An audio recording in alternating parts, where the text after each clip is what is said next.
Hello everybody and welcome to the Vavants League, where we have an exciting game matchup of Xelos Revive versus the 7 Deadly Sins, in what should be a very exciting and important matchup for the progress of the rest of the season. I am joined by the wonderful Taran, who I'm very excited to be casting with. How are you doing today, Taran? I am doing really good, looking forward to this intense game. I've noticed so far that both teams are 2-2, so it's going to be a very important game. Yep, 2-2 on both of these teams' records, and we are currently sitting with only 2 weeks left to play, including this week. So this is going to be the set of games that are pretty much going to dictate the trajectories of this team as we are coming up to the playoffs and relegations time of this entire tournament. Yeah, there is a lot on the line for these two teams, and I really want to see which one is going to succeed. Yep, absolutely. So, talking about the teams themselves, we need to talk a little bit about the players and the picks that we're hoping to see come out here from these wonderful two teams of Xelos and 7 Deadly Sins. We just looking at down the list. Are there any sort of people that strike you as being the key members of their teams? Based on what I've seen so far, Aiden for Team Xelos seems to be one of the key players for their team. And he is playing from the jungle position. Absolutely. Big expecting to see a lot of key potential target bans then towards the jungle to pinch Aiden moving into the series. It'll be interesting to see how he paths to impact this game and really take control of this early game. We're seeing an early Seraphim ban here. Big priority pick, shall we say. One of the best supports and a three-way flex between the AD support and mid lane positions. Yeah, and soon after that, on the side of Team 7 Deadly Sins, we get the Anivia ban. Also a very viable champion at the moment, has insane zone control, really good clearing of minion waves, just really good burst and teamfight presence as well. Yeah, Anivia I always like to think of as a type of denial champion. She really likes to control the area of a team fight and make sure that the other team don't get to do what they want to. So definitely a good ban away. This Camille also being a big pick denies the potential of Camille Galio, and the Skarner being a target ban away from Aiden. Yeah, Aiden loves playing Skarner. He's been playing it a lot in solo queue this season, and he's had a lot of success with it. Yeah, ridiculous win rate, something around the 71% win rate mark, I think, after... I believe it was something around that mark, yeah? Yeah, very, very high. So Aiden's really popping off in solo queue, so definitely something to watch out for if it is let through. But it is banned away this game, just like the Alistar is banned away from Flyer here. Arguably, Alistar is one of the best supports in the game right now, can be picked with pretty much any AD carry as well. So in terms of flexibility, it's quite a big hit to the draft. Yeah, so interesting to see, as we mentioned AD carry, we haven't actually seen any AD carry bans in the draft so far, so this makes you wonder what the priority picks are going to be. In terms of AD carries, I'm thinking, Caitlyn is open, but looks like Set is going to be a priority, a potential two-way flex here between support and top lane. And jungle, actually, three-way. Well, to be honest, it could also be four-way. Korea has seen a fair share of Set mid lanes in the past, at least in solo queue. I would definitely be down to see a Set mid lane. That would be a spicy one. Can you imagine a B1 Set mid lane? That would be the epitome of saying, we don't care what you pick. We're just going to smack you about. We're gonna hit you with a showstopper, dump you down, stun you together, and slap you about. That'd be the most Chad thing to do. But I don't think we're going to be seeing the Set mid. But if it does come out, I'm excited. Jarvan looking to be the potential jungle flex here coming through. From the side of the Seven Deadly Sins, but we have seen a little bit of Jarvan support coming through in China and Korea, I believe, as well. So potentially a flex there too. Jarvan support has been slowly creeping up in popularity, definitely, and it is honestly usually paired together with a Kalista. So I find it a bit unlikely to be paired together with the Kai'Sa. Yeah, as you say, the Kai'Sa pick does kind of make it less likely to see this Jarvan support pick, so would it be a little bit of a weird one, but interesting to see the Kai'Sa being so heavily prioritized. I'm personally a bigger fan of Senna right now over Kai'Sa, but I know Senna was scheduled to receive some nerfs. I'm not sure if they've gone through just yet. I believe those nerfs are scheduled for next patch. Yes, if I'm not mistaken. Yeah, so the Ginsu's hasn't been adjusted for Senna just yet. And Xelos Survive have just locked in their bot lane as an answer to the Kai'Sa pick, which is the Xayah and the Leona pick. So quite a strong bot lane in most lanes. Yeah, absolutely. The only thing you have to worry about when you do pick something like the Leona Xayah so early is that a disengaged support can really mess them up. So wouldn't be surprised to see something like potentially a Thresh or the Janna. Wow, look at that. Just as instant Thresh. Yep, instant Thresh. Yeah, so the idea is that if you try to engage using the Leona, Thresh can either lantern his ally to safety or easily use the Flay to get the Zenith Blade off of himself. Or his ally, but it's a little bit harder to on the ally. So in that regard, it's harder for Leona to engage. I still expect him to see Honest Sleep run the cleanse of the Kai'Sa for safety, but it's a fairly safe bot lane matchup, and I would say allows decent chance for scaling on the red side. If Fizz is then banned away against the mid laner of Team Xelos, and talking a moment about the bot lane again, I feel like whichever bot lane duo engages first is likely to come off at the bottom end of that trade. Yeah, it's a difficult one because if you do engage, there's decent amounts of disengage There's just so potential many on both tools sides. that the both duos can simply just turn it around in their favor.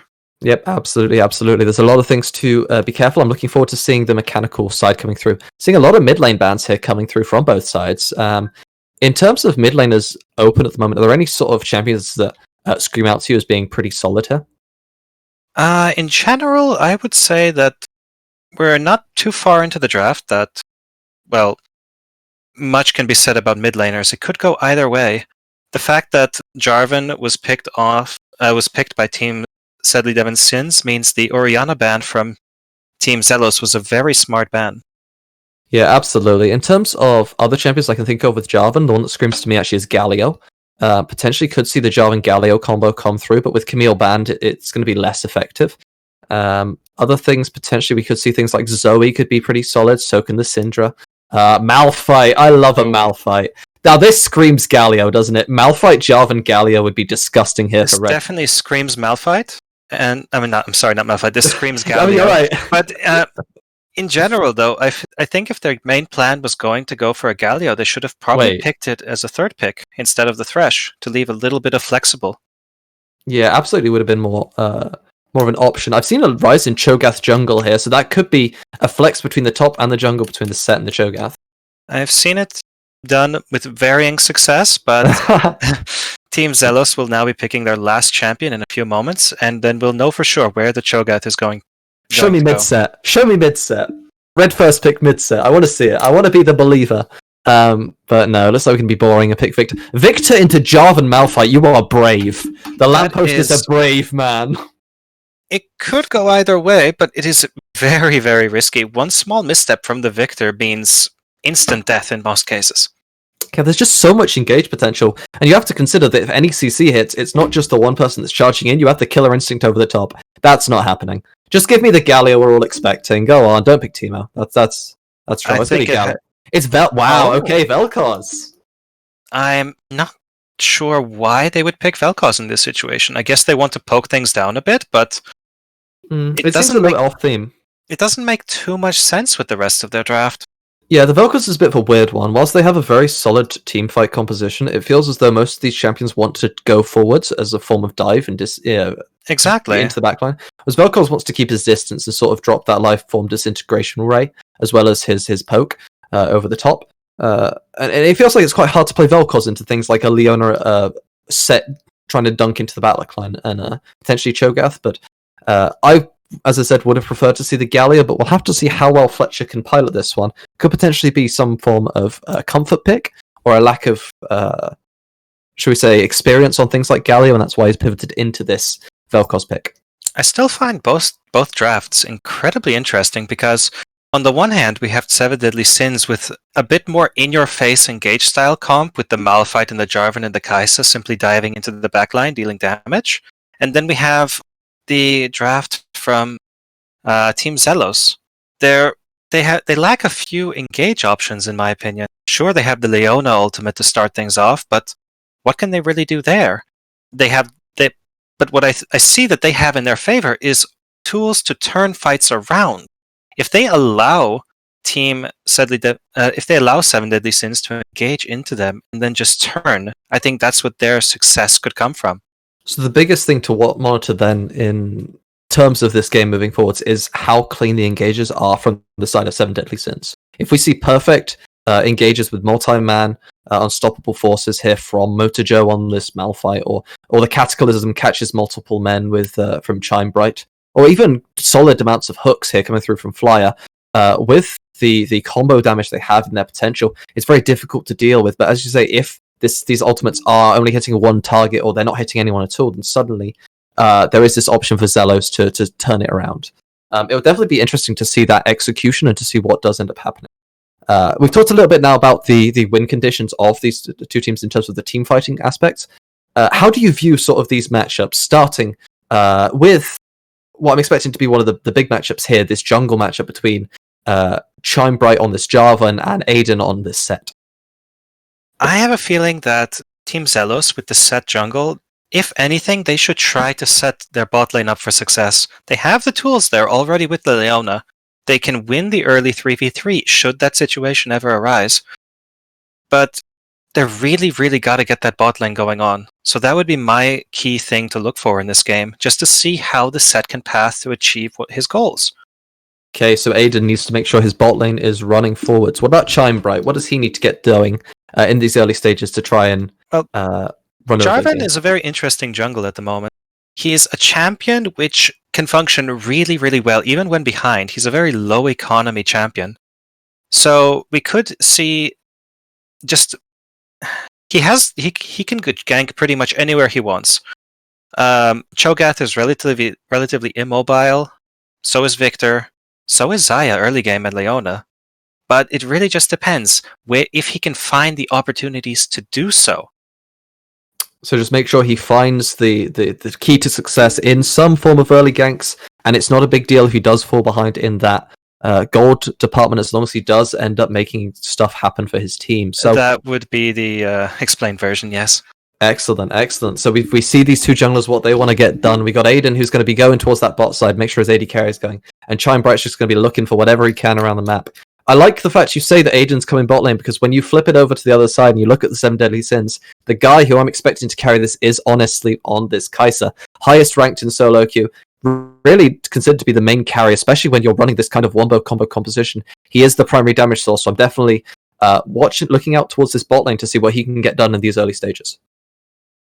I'm just looking forward to seeing a bloodbath of a game here. Both team compositions can have that tendency of just fighting for every single objective. They can fight even for these small skirmishes at any point in time. And I want to see if they choose to play this game passively and let everyone scale up and play for the late game, or if they're just going to force as much as they can early game.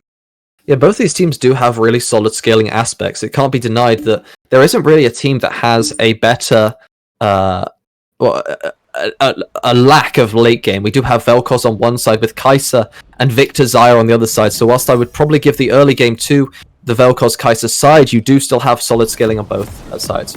We are going to be looking to link up on our timers now to make sure that everything is sort of lined up. So give us a couple of minutes. Yep. Yes.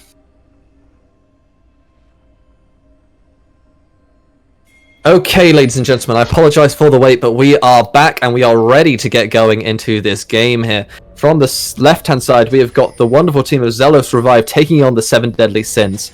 And we're just looking at standard sort of 5-point here from the side of the 7 Deadly Sins, but Xelos Revive looking for something special. It seems that Xelos Revive might be trying to get an early ward into the jungle, which would be really important if they can see where the Jarvan starts. Yeah, but looks like Fletcher spotted out, lands himself a nice little bit of poke damage using himself the Plasma Fission. So hits 2 straight. Wait, did that second one miss? That was I think that he hit both those, so I apologize. I think I got a visual bug on my end. Both of the things hit, and I was going to say, there's no way that missed. during that entire skirmish, a ward was able to be placed in the blue side jungle near the red buff. And that's going to most likely spot Aiden out on his early pathing here. Yeah, spotting Aiden out on his early pathing is going to be crucial if they want to try to avoid ganks from his side. Interesting to see him starting this red buff, because we do have to consider the changes to jungle pathing after this XP change that happened last patch. In my opinion, the XP changes didn't affect the jungle pathing too much. If anything, it just slows it down by a few seconds due to the added base health points on the Gromp. Certain champions like Set, who clear single target camps fastest, still want to prioritize doing only those. Yeah, absolutely. So it'll be interesting to see how quickly we can obviously clear through this. Looks like we've got double red starts here for the two junglers. We should probably lead off and explain who is playing on each of these teams. So on the blue side, we do have Xelos Revive, and in the top lane, we've got Draga27 on the Cho'Gath. In the jungle, we got Aiden on this set. We've got the Lamppost in the mid lane. Tichinia in the AD carry position. I'm sorry if I messed that up. Undoubtedly, I'll do that several times this cast. And on the support position, we do have Rocket Jump. And then, obviously, on the red side, we've got the opposite side. We've got 7 Deadly Sins. In the top lane, we've got Motojo. In the jungle, we've got Chime Bright. Fletcher's piloting the mid lane Vel'Koz. We've got Honest Sleep and Flyer in the bot lane. Yeah, so those are our two teams. And so far, not much has happened in the first 2 or 3 levels of the game. No junglers going for any cheesy level 2 ganks either, so quite a slow start. Yeah, not expecting too much until we see the crab spawn. Potentially the 305 gank is always an option. Having said that, Aiden looks like he's pathing up to potentially look for something here onto Motojo. Pings are coming through in the top lane. Okay, Aiden looking to find something. Nice little rupture there from trying to get excellent flash forwards for the pull. It looks like Motojo is going to be a little bit of trouble. Probably going to be forced to flash, but holds it. Excellent stuff from Motojo. Burning Aiden's flash and not having to burn anything himself. That will be a teleport force, though. That is an incredibly... Well, the gank started off really well, but the fact that Motojo wasn't forced to flash is really important for his lane. Sure, he's going to have to use his teleport here, but the fact that he saved his flash is going to most likely deny the next gank that's going his way. Now, the teleport being burned does mean that there is a potential of a numbers advantage play here on the bot side if the side of Xelos Revive do want to go for it. And I'm looking forward to potentially seeing them going for that play, but we'll have to wait and see on that one. But yeah, very well played there from the 7 Deadly Sins top laner, and really making sure that he can keep himself in a solid spot. Looks like Aiden has done well, though, to keep himself in the game, electing to take away the Raptors from Chime Bright, as Chime Bright sort of just hovers here on the bot side. What I find very interesting is that Set managed to find an opportunity to do a little bit of counter jungling, and the fact that Set burned his flash early on isn't really a big issue. Yeah, is running that Hex Flash, so potentially looking for a play here on the mid lane onto the Vel'Koz here in Fletcher, but Fletcher is going to be absolutely fine, just lands himself a little knock up onto the Spartan Smacker, and just going to walk away. It's all good, it's simply a little bit of relief. Yeah, he's just having a good time. Looks like it's going to be okay here. The Lamppost is going to land a little bit of a Scorch proc there onto Fletcher, just trying to pop the mana flow band in these early stages. That's what both the mid laners are going to be electing to do, so don't expect to see any sort of large-scale solo kills happening anytime soon. Aiden seems to be really active on the map so far. He's been top, he's been mid, and now he's in the bot side of the map, but I don't think he's going to be able to pull off a gank anytime soon with the wave positioning this way. No, and it does seem worth asking, now that Aiden hasn't been able to find that early level gank, because we are obviously approaching 5 minutes here, how do you think that's going to impact him moving forwards? Because my knowledge of Set isn't that he has the greatest scaling in the world. You're right. Set doesn't have the greatest scaling in the world, but he's definitely going to be a useful tool in every single team fight, simply due to the impact that his ultimate can have if you have a tanky Malphite or a Jarvan jumping at you. Yeah, absolutely. It'll be interesting to see whether he can land those excellent showstoppers to catch the backline unaware by slamming a literal rock into his opponents. Motojo trying to bait here. That looks like it's not really going to work out. Having said that, Chime Bright does appear to be going for it anyway. Nice little slow lands, but I think we're just shoving the wave in, and that's going to be about all we see here. This is not a smart move on the side of Jarvan, in my opinion. Showing his position top lane, this is going to signal to Team Xelos Revived that the Dragon should be uncontested, and we already see the Set heading down there. Ooh, we do see the little attempt from Flyer to do something or other here, but I'm not expecting the Thresh to be able to take this one away. Good attempt from the Acathian, or the Void Seeker, sorry, from Honestly. Doesn't look like he's able to find anything, and the death sentence is unfortunately not as it is named in this situation, as it is well dodged here by Rocket Jump. Unfortunate pathing simply made it so that there was no chance for 7 Deadly Sins to get that first dragon. A Infernal Dragon this early on doesn't make too much of a difference, but the later this game scales, it's gonna definitely ramp up in power. Yeah, what's interesting to note here actually is the gold lead, whilst the Dragon did go over to the side of Xelos Revive, they are sitting down 400 gold here in the early stages. And most of that gold difference can be traced back down to the bot lane. Nearly a 20 CS difference just between the Kai'Sa and the Xayah. And you have to consider the wave is being pushed here into the red side, so 7 Deadly Sins actually going to collect another couple of creeps here and potentially increase that lead. Drago going aggressively here onto Motojo, but the worst case scenario is probably a trade of ultimates, nothing too exciting happening in the top side. So, in your opinion, what would you say is the way forward for Team Xelos? How do they get that little bit of a gold lead back? So, for Xelos, it's a little bit of a difficult one. Place like this, nothing's really going to happen. They don't have a lot of what I'd like to call active lanes.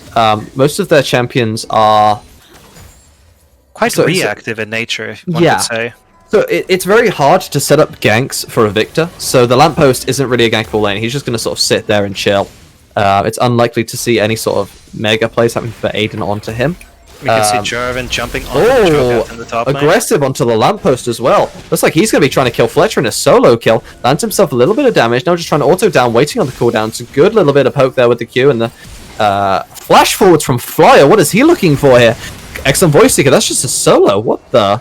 That's a little bit of an int from Lamppost. He doesn't have the bot prio, and looks like thanks to an excellent Lantern from Flyer, on his sleep is able to pick up a little bit of damage, and First Blood goes over to Fletcher. That is very unfortunate. This is going to be setting Lamppost back quite far behind on that Victor pick. Yeah, the big thing as well is the during that entire fight in the mid lane, Jarvan attempted to dive top lane. No deaths or kills happened, and Cho'Gath didn't even have to flash, so a big waste of time from the Jarvan. I do like the lane swap here for the Rift Shroud here, though, from the side of Xelos Revive. It's going to give them a free second objective here, which can potentially be plate gold. The Lamppost getting slapped about here a little bit by Chime Bright. Don't think anything too much is going to happen. Going to be a little bit of poking to death ray to see him out with the Scorch proc. So Chime Bright losing about half his health, the Lamppost losing only about a third. I feel like that was a little bit of a missed opportunity in the mid lane as well. That is reportable. Flyer... Do we just pretend we didn't see the box get dropped like that? I think that might be for the best, yes. Okay, so that was looking like my supports in solo queue. Right, so anyway, Xelos only down about 1,000 gold now. All the towers aggroed onto Honest Sleep, he's in trouble. Looks like he's going to be okay, but that is a cleanse burn from the Kai'Sa, and not an ideal way of playing that situation. Now we're seeing a couple of misplays happening from the side of 7 Deadly Sins in their bot lane. And they have to start being very careful in that regard. Motojo is going to take a little bit of damage here. Does still have the Unstoppable Force. Excellent flash there to avoid the Solar Flare. But he is taking a lot of minion damage. No, Motojo, don't do this. Oh my god. A beautiful opportunistic play from the Xayah to pick up that free kill onto Motorjo. And honestly, that could have been avoided. Motorjo seemed to be a little bit greedy for that extra CS. I love the way you worded that as opportunistic. I respect that, because I would have just said he was an inter. Anyway, Fletcher gets himself suplexed in. Excellent face break. That's going to be all the damage that Xelos Revive needs to take him out, and that's going to be a kill from the lamppost, giving himself a kill back in that mid lane matchup. That was a wonderful gang from Aiden, simply flashing behind the Vel'Koz to suplex him towards the Victor and secure that free kill. They knew that Vel'Koz didn't have flash, so it would have been a kill either way. Yeah, absolutely no flash on Fletcher. He's got no way of avoiding that play outside of just playing further back and having vision on that side. But if you look at the map, there's no real vision here for the red side. The 7 Deadly Sins, no protection for their mid laner. It's really dangerous. TP here onto the flag. The lamppost is very dead. Lamppost trying to clear a ward, gets caught out of position. Not ideal, a few seconds before the second dragon of the game spawns, being a Cloud Dragon this time around. I actually think Cloud is one of the best dragons in the game as well, just because of how powerful ability haste can be, especially if you look at the 7 Deadly Sins composition, because if you go down the list, all of these champions are very ultimate reliant. Indeed, you want to see those Malphite ultimates going off as often as you can from the side of 7 Deadly Sins. On the subject of Malphite, getting a little bit smacked about here by Drago with his Corrupting Pot dealing a decent amount of damage, as well as those Vorpal Spikes, but Motojo will be just fine, not going to make the same mistake as earlier, now going to recall potentially. Nah, he's greedy, he's making the same mistake, and he's going to get ruptured and die. I give it 20 seconds. What do you think? I'm going to be I'm going to be a bit more optimistic. Let's say 45 seconds. Okay, 45 seconds. You got the bet. Someone make that a bet in Twitch chat. We'll see if we get any hits. But Drago definitely looking for it. Motojo does get knocked up by the rupture. I do feel like we are playing with fire here on the top side, but now that the feast has been used here by Drago, kill threat is basically off for the Cho'Gath onto this Malphite, so unlikely to see a kill come through now. I retract my previous statement. No junglers being anywhere remotely close to the top lane, so yeah, we're very unlikely to see a death happening very soon. Yeah, we got the Tank Island, the classic in top lane. All of the Season 1 boys are happy to see it again. You know. Anyway, looking across the rest of the map where we have a bit more activity potentially. Having said that, Shinebright is very low in his own jungle. Getting chased a little bit by Drago, but looks like he's going to be okay. But the red buff steal is going to be attempted here by the Cho'Gath. That's an engage from Shinebright. Excellent use of Cataclysm and a smite. And there goes all the damage the red side could possibly need. Motojo landing himself an Unstoppable Force to pick up a kill there onto Drago. I feel like that was just That was just a very uncalculated attempt at a red buff steal from Drago on the Cho'Gath. He didn't have his ultimate up. Yeah, I think we actually need to get a check here from chat. Was that 45 seconds? Because you might have been absolutely dead right with the top lane kill coming through there onto Tarin. I believe the bet was for a top lane kill between the top laners. We didn't specify, it's fine. Anyway, Fletcher! Fletcher is blown up into next week. Thanks to an excellent showstopper again from Aiden. And the lamppost looking like the mid-jungle really showing up. On the subject of showing up, Talichi's in a little bit of trouble. Excellent Killer Instinct is going to pick up a kill for Honest Sleep, and now Rocket Jump's got nowhere to go. He's going to land himself a little bit of a stun, but looks like Flay's going to be up. The Flay misses from Flyer, so does the Death Sentence. And thanks to all the innate tankiness of Leon, he's going to be absolutely fine. Now the lamppost is the one in trouble, but there's no ultimates available. He's going to flash away from the EQ. Excellent stuff there to dodge the flag and drag. But the autos and the red burn is going to be more than enough for Shinebright to pick up a kill for himself. Things are really starting to go in the favor of 7 Deadly Sins now. With the team comp that they have, any slight lead can spiral out of control in their favor. The amount of easy engaged tools that they have in their draft.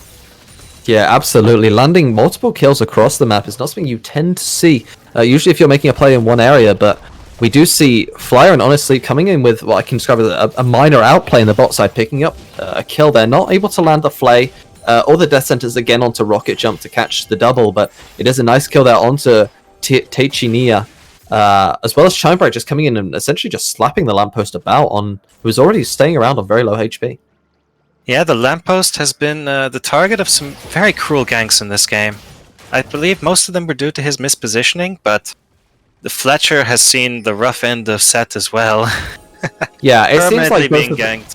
I mean, this is why we nerf junglers, right? You know, the mid laners just getting bullied by these poor, the poor defenseless mid laners. You know, with their really weak role that doesn't need nerfs whatsoever.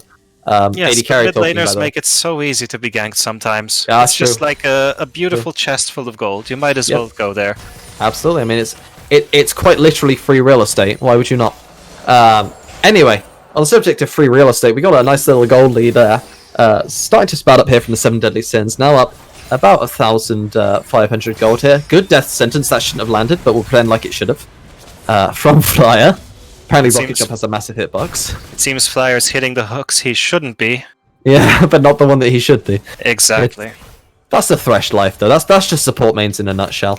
On the subject of, things that shouldn't happen, we do have the Herald going over here to Aiden despite the gold lead. So. I think we should point out that there's a potential of a bot lane dive happening here very soon. Yeah, absolutely right. Death Sentence doesn't land thanks to a good stopwatch, but he might be in trouble because Flag and Drag could hit, but it's an excellent flash away from Tichinilla. That's going to be the Cataclysm dropping, and now Rocket Jump trying to survive, but it looks like he's got nowhere to go. Going to be slapped about by Chimebright, and a well-executed dive here from the side of the 7 Deadly Sins. Going to pick up 2 kills, and now some decent tower plate damage. And this is what I like to see. One thing happening on one side of the map, and Team Xelos immediately take the opportunity to force something in the opposite side of the map and getting a tower in their favor. Overstaying a little bit, but thanks to the Unstoppable Force, it's going to be able to jump away. But we're going to see a Dragon trade.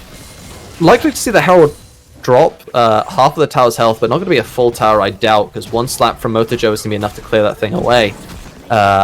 So we're going to see the Dragon fall for half a tower in the top lane, and overall, I would say that's going to be net positive here for the side of the 7 Deadly Sins.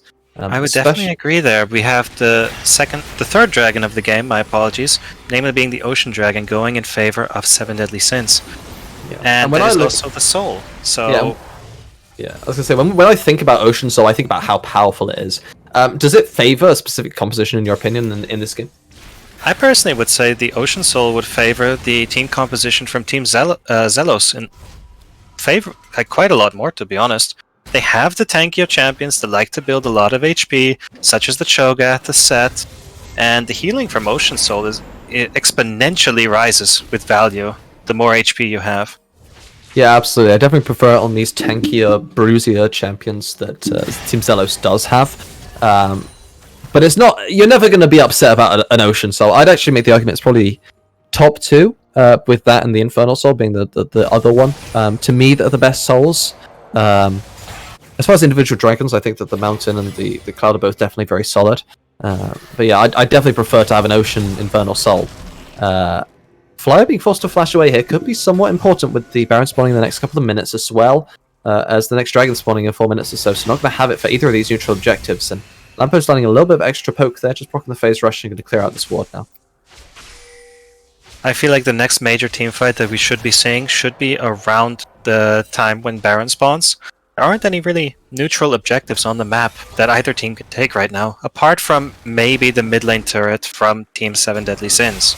Yeah, as you say, there aren't any neutral objectives here that are really available to be taken. So what would you like to see these players do while we do have this sort of downtime moments? On the subject of downtime, we don't have any apparently. We got a teleport coming through as well as a solar flare onto 2 people here from Aiden. Looks like a Cataclysm comes in the backside, but everyone is dropping everything around. Death Sentence doesn't quite onto Rocket Jump, but Chimebright doesn't win the fight with the lamppost. Thankfully, we got a little bit of damage coming through from Fletcher over the top side. Now Tichinilla trying to see what he can do, but doesn't seem like he's got the damage, doesn't have the items yet. Not even one item completed in 19 minutes. He's not going to be hurting anybody, and that's going to be a 1-4-1 trade here. Support for jungler.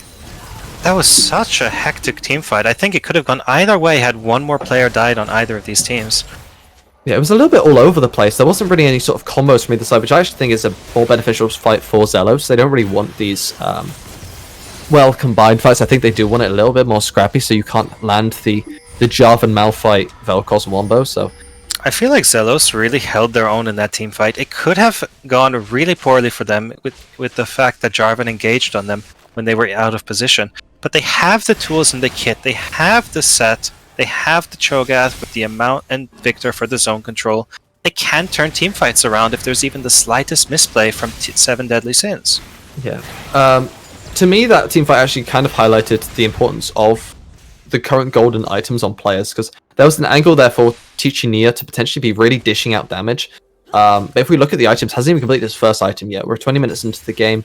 If I could get potentially a toggle onto gold here from observers, you can see that we're currently sitting about 1,300 gold lead for the side of Honest Sleep in that matchup, and pretty much across the board, everyone is up 1,000 gold. We got Aiden being 1,000 down on Shine Bright. We got the Lamppost has pulled himself out actually 1,000 gold lead himself over Fletcher. The only places where the gold is actually fairly even is the top lane and support positions, and even then it's 500 gold lead here for Dragger. So we have to look at where the gold currently is. The guys you need to be watching in these team fights, it's gonna be Honest Sleep and it's gonna be the Lamppost to really be carrying their teams thanks to the amount of items and gold they currently do have.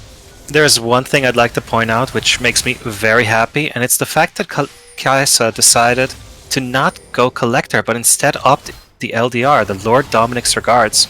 I feel like that is a very smart optimization to a build path in this kind of draft. Yeah, really, really good considering how tanky his opposition is. Makes a lot of sense, and it is nice to see players doing that. Most would perform to... should we say, follow the standard and not really adapt to the current game they're playing in. So shows a lot of experience and knowledge.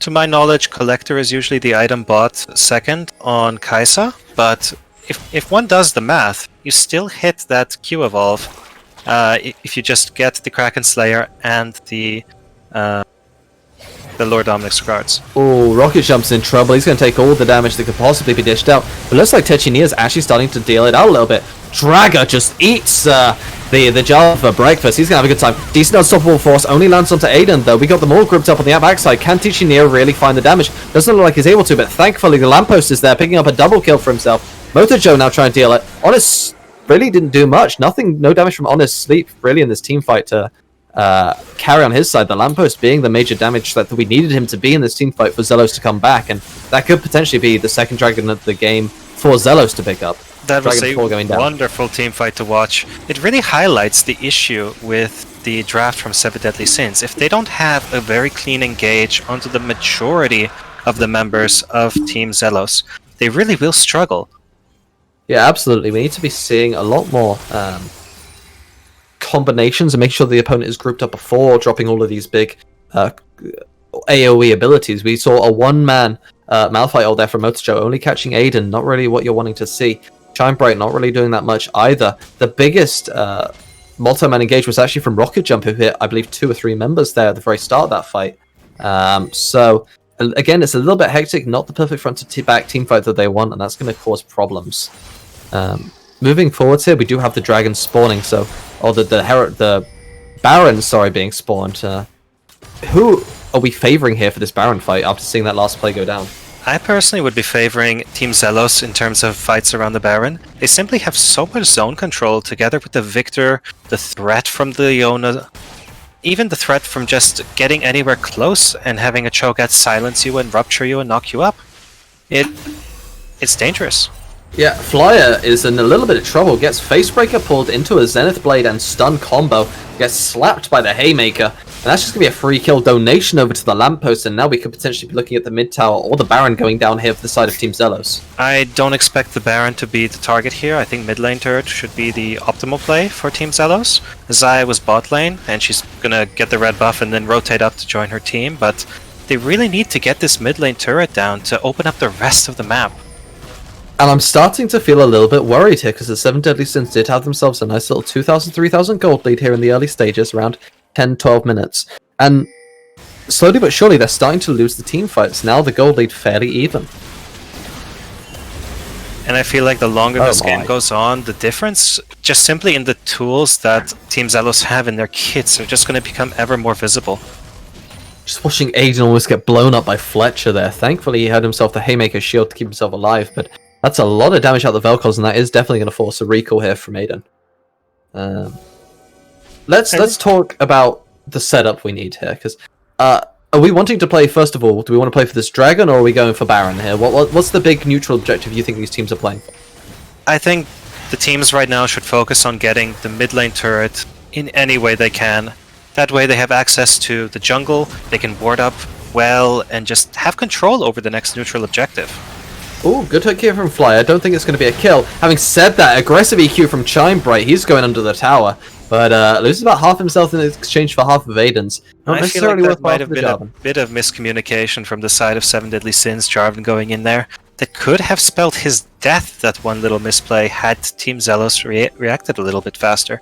Yeah, thankfully for Chimebright, wasn't the whole team there, only the two members, I believe, that could really react, those being Rocket Jump and Aiden, so is going to be okay, but putting himself in harm's way, playing with fire a little bit, and not exactly what we want to see. We have a little bit less than 2 minutes on the Dragon Spawn. I'm sorry, I cut you off. No, I was about to say the same thing, don't worry. But yeah, I think most the teams should now be just looking to get vision control as much as they can around the Dragon Pit and just try to avoid fights until then. Yeah, avoiding fights is the name of the game, but Dragda looks like he's trying to get some work done here. Catches Flyer again. Flyer is not pathing well this game. Flash is away, but the Feast is available for Drag. I don't think that's quite in the threshold range, but Thresh going to be without the Flash here for the next neutral objective fight. Flyer on that Thresh has been getting caught out more often than I believe he should be allowed to for most of this game. And we have to see if this is going to become a big issue. The later this game goes on, small missed positions will be punished even harder with the longer respawn times. And I like to think of Thresh Flash as being essentially two flashes because of how powerful the Lantern is as an escape tool. Because it loses the power of the Lantern Flash combo that you can do to keep someone else even safer than you normally would. Is Thresh Flash is much more versatile to me than a lot of other champions in that regard. Excellent engagement from Aiden. Looks like he's caught the Sleeper sleeping. Honestly, going to take a decent amount of damage. But the Shockwave, not the Shockwave, the Unstoppable Force from Othage are going to be decent. Not going to quite be enough damage though. Tachinir trying to kite this one.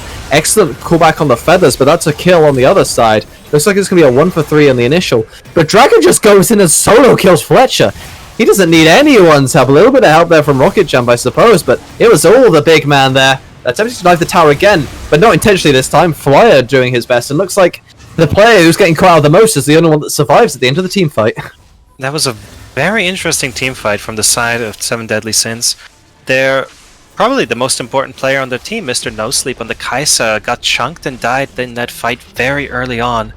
And after that, the whole entire team fight seemed to just fall apart. You had Jarvan and Malphite diving into the backside of Team Xelos, and those two champions by themselves simply don't have the damage output, the DPS to deal with the backline of the Team Xelos draft.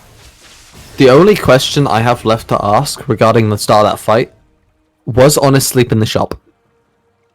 I hope not. I'm a little bit worried because the reaction was incredibly slow to the fact that Aiden was essentially hex flashing and running at him, and then proceeded to move around and showstopper, and yet no flash came through, no cleanse came through, which to me is a worrying sign for what is meant to be your best player. This entire game is starting to become a worrying sight for the side of Seven Deadly Sins. They were leading in gold by 2,000 or 3,000 earlier in the game, but now they are about 2,500 behind. And that is a scary thing to happen to you if you're facing against a draft that Xelos have. It is an incredibly strong draft form of the tools that they have in their kits. And it's going to be very difficult to come back into this. They have to find the perfect picks or the perfect engages, and I want to see if they can make this happen. And we need to find it soon, because we got another 4 minutes until the next dragon, and that is the Soul Dragon on the table for Xelos. If they're able to find this one, that's going to get Ocean Soul onto a Cho'Gath, a Set, and a Leona, and that is not a fight you want to take. That is definitely going to be an issue if Team Xelos manage to pick up that Ocean Soul. What I am happy, though, is that... Actually, I'm not that happy. There's only one form of anti-healing that I've just noticed actually bought on the team of Seven Deadly Sins, and that is on the side of Jarvan. And that is not ideal. I think there should be some form of Grievous Wounds on the Vel'Koz or on the Xayah. Yeah, other things to note, I find the Void Staff to be an interesting pickup for Fletcher, because I don't think there's a large amount of magic resist really itemized so far this game. There's a little bit. You do have the Abyssal Mask and the Mercury Treads from Draga, but does your Vel'Koz really want to be landing most of his poke onto the Cho'Gath? I think there's also another valid point that could be made here. Do you want your Vel'Koz doing burst damage against 3 tanky champions, or would you like him to do a bit more DPS percentage HP-wise if he had Leandries? Yep. And then if you want to go further, you could potentially go towards the Demonic Embrace as another talking point. Though personally, I wouldn't want to see that on the Vel'Koz. It's a little bit of a weird one. But the Leandris is definitely a worthwhile shout out. But you could make the argument across the board on the other side as well for the Victor. I feel like this is it could be a double sin. It could very well be that, yes. But there is one thing that I find very important to pick out here.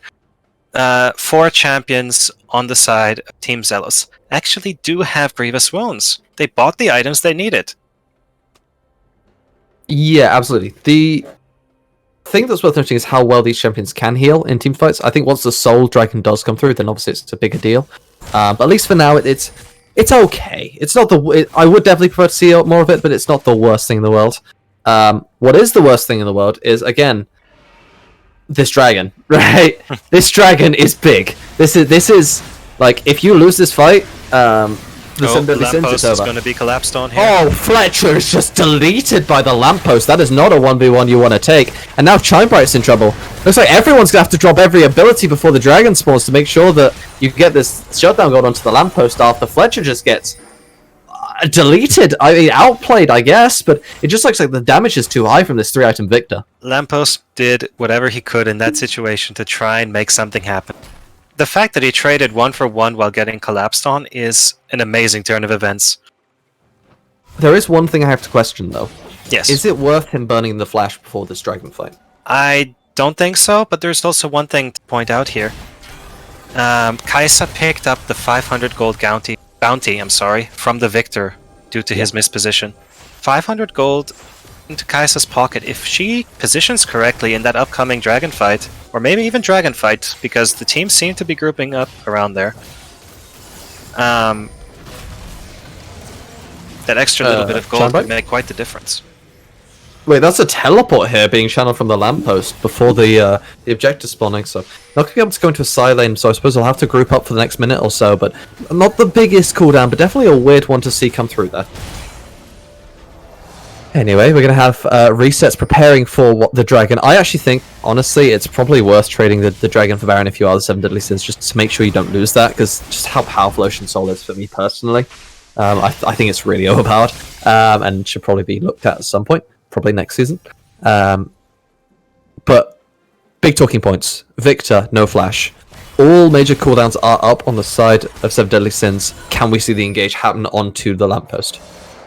There's one thing that I find very interesting as well, is that Cho'Gath, Dragger on the Cho'Gath, does have his teleport up, meanwhile Motor Joe doesn't. So Xelos can pretty much have pressure in the top lane and just have him teleport down when needed.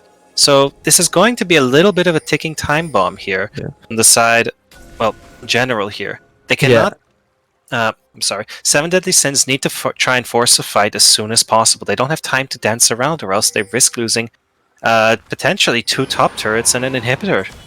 Yeah, and the thing is, you've also got to make sure you flip early, because if the Cho'Gath does get in there, and you see the feast coming through, that is not a 50-50. You've got to make sure Aiden doesn't get a chance in, because here comes the TP from Dragger. It might be the time for the fight to break out. Aiden's going in. We might be seeing Smite Feast come through. But the zoning is coming through. It's going to be difficult to get Showstopper into the backline. Honest Sleeper's untouched, just hitting Dragger for free. As the Malphite's buying time in the backside. Excellent Killer Instinct into the backside. It's AD carry on AD carry action. Good supercharger potentially by time. But there's the ult flash coming through from Tichy. And he's going to excellently pick himself up and triple kill using the pullback on the feathers. And that's Ocean Soul. And that's most likely going to be good night on this game. I think this is going to be game here. I don't see many options left for Team 7 Deadly Sins to come back into this. They simply lack the amount of damage that they would need to burn through the tanks of Team Xelos. Yeah, absolutely. Not an ideal one here coming through. I mean, they're just fighting a fight that isn't going to be a wombo combo. It hasn't happened once this game. We're just seeing split fight after split fight after split fight, and there's not going to be the contest coming through on the dragon. To me, you've got to take the 50-50 and just go for it. Because you're not winning the team fight in this situation, especially not if you're unable to find these key, both of the carries, and Teichinia is able to be untouched, unhit. The only one who even got close was on his sleep, and when he went in, the Leona was there to cover. Rocket Jump comes in, and it becomes very difficult to play the 1v2 situation. I feel like, just as we mentioned in Champion Select, the fact that they have a Vel'Koz, a champion which doesn't really synergize too well with the rest of the draft of Seven Deadly Sins, it is causing a few issues for them. Yep, and now we have the Baron on the table as well, and this is going to be the potential of this 1-4 coming through. There is no teleport on the Cho'Gath, but realistically, with the positioning of Xelos Revive, that's going to be a free bot tower going through for Draga. He'll happily take that one up. Motojo potentially going to look to trade it in the top side, but it looks like he's just going to take the wave and probably walk away. I think we can both agree that Xelos Revive right now are in the driving seat of this game. What do you think would be their main goal to actually close this game out? I mean, realistically, as long as they are able to gain the outer towers here, they don't even need to take the inhib towers, because they're going to be in a strong spot for the rest of the game. Even when Elder spawns, they're most likely going to win the fight. Realistically, all they need to make sure is that they're not clumped up and there's no chance for a wombo combo. Whether that means 1-3-1ing, which is an option, but I wouldn't like to see, or just staying separated, which to me is more preferable. They should be fine. It's just a case of not getting hard engaged on just by standing together in a bush or something stupid. Just get the vision control and just go at it slowly by pushing your waves. Perhaps slow push the top wave and then just bounce between mid and bot lane while that slow pushes, and then you'll create a numbers advantage situation. I believe that could be quite a good idea in general. I just hope that Xelos Survive are going to take the lead Baron buff that they have now and actually do something with it. I want to see if they can open up an inhib turret, potentially. I think it would be a bit of a waste to just let the Baron buff run out without having done a little bit more on the map. I love how Motojo's seismic shard followed Drago all the way back to the base, so the comet just went flying and slapped him from halfway across the map. It's the little interactions in life. Yeah, it's the little interactions in life that make you happy, you know? If you are on the side of Seven Deadly Sins, how do you really come back into this one? It's a really difficult situation to play. I feel like if Seven Deadly Sins want to come back into this game, they have to... Oh, just as I'm saying this, I feel like Motorjo, if he's not careful, might be caught out of position in the bot lane. Oh, the teleport! Oh, he's getting out. He's out. He's fine. No one needs to know. He's out, yes, but they didn't even know he was down there. He snuck right into the bush between the minion waves. They do know Flyer's there, though. The Thresh moving up Mach 16 thanks to his mobility boots. He's going to be absolutely fine, but playing with fire a little bit there, as he has been the whole game. So, back into the question you asked me before. What I think Seven Deadly Sins would have to do to get back into this game. I feel like they have to just try and establish a line of vision in their jungle and maybe get a pick or two before the fight, before the main fight starts. Ooh, this might be what they're looking for. The lamppost gets blown up thanks to 3 different ultimates, though the Fletcher didn't actually land any damage, and that's going to be a big one. This is a temporary 4v5 on the map. How much can they get done in the meantime? That is a very important pick-off for the side of Seven Deadly Sins. Just we are 37 minutes into the game. Respawn timers are getting long, and it's going to be quite noticeable if the team of Xelos Survive are missing a player for nearly a minute now. Yeah, you want to see them do something with this death time. We've got 30 seconds left. Most likely not going to be anything actually done here from the side of Seven Deadly Sins, but what isn't worth noting is that Baron buff is now gone. There's no real chance to push with it, and we're going to have to see... Seven Deadly Sins might be looking for the mid lane turret here. If they can... Yeah. They will most likely be getting it here, and that little bit of gold is going to help quite a lot. It's about a little less than a minute and a half until the Elder spawns, and I expect that is where we're going to see the next big fight of the game. And a key looking point here is I want to see if Team Xelos are going to play a clean fight or if someone is going to get caught out again. Yeah, and the things that are worth noting again, look, no flash on the lamppost, potentially someone that could get engaged on if we do see that one-shot come through. Yeah, there's a chance at least that Seven Deadly Sins can take the fight, but you've got to keep in mind this Zayas currently sitting on 4 item. Teichinia is now very big, as well as Draga, who is going to be a massive tanky threat in the front side, so these fights have to be clean and definitely have to be played well. There's also one other thing worth noting. Dragger on the Cho'Gath does have his teleport available, and Motor Joe on Malphite does not. So I think Cho'Gath will be... Oh, this could be big. The lamppost is caught ahead of time, and looks like there's going to be a teleport here from Fletcher. He's going to be dead for the dragon. That's going to be 20-second difference between the two. He does have his teleport, so if you can buy 20 seconds. But now Aiden's caught. This is an even bigger one. Haymaker comes in to buy some time, and the Showstopper over the top, but looks like he's going to be in trouble. On the other side, Chime Bright goes down, so it's a jungle for jumble trade, which means Feast is still available. It makes Dragger the big target here. But Flyer's going down. One-man ult from Motor Joe. Is it enough? Excellent killer instinct. Honest is looking for it. Doesn't get killed. Looks like it's rocket jump. Now can he find Honest? Does manage to do so. Excellent feral scream comes through from Dragger, and the ignite burns down. So it's going to be a 4 for 3, sorry, in the end. Motor Joe survives. Dragger and rocket jump survives, but we do not have a feast available here for Dragger. There is a steal potential for Motor Joe, but I don't think he's going to be able to find it. It's going to be an interesting situation here for the Malphite to try and pilot.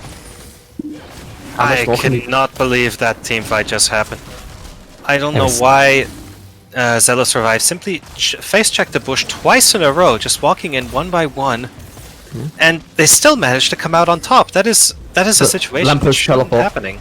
We do have the lamppost teleporting in here. Looks like we're not going to be able to see a contest here from Motor Joe because Chime Bright did end up going down, going a little bit too aggressively potentially to try and keep Techinier out of the fight for the long term. And if they're smart about it, they're going to wait on the respawn for their Xayah. But they're not going to do that because they're idiots. So it looks like we're going to see 4 people get the Elder Soul and not all 5. Not only that, but I don't think the action is going to stop here. I saw a few pings coming out towards the Baron pit from the side of 7 Deadly Sins. Yeah, we could be seeing a Baron attempt here from the 7 Deadly Sins, which is very aggressive. If it goes wrong, this could be the entire game over just because you're fighting as Elder. And it's long death timers now that we're 40 minutes into the game. I want to see how explosive these next fights will be, especially with the Elder buff. Yeah, it's going to be a big one to note.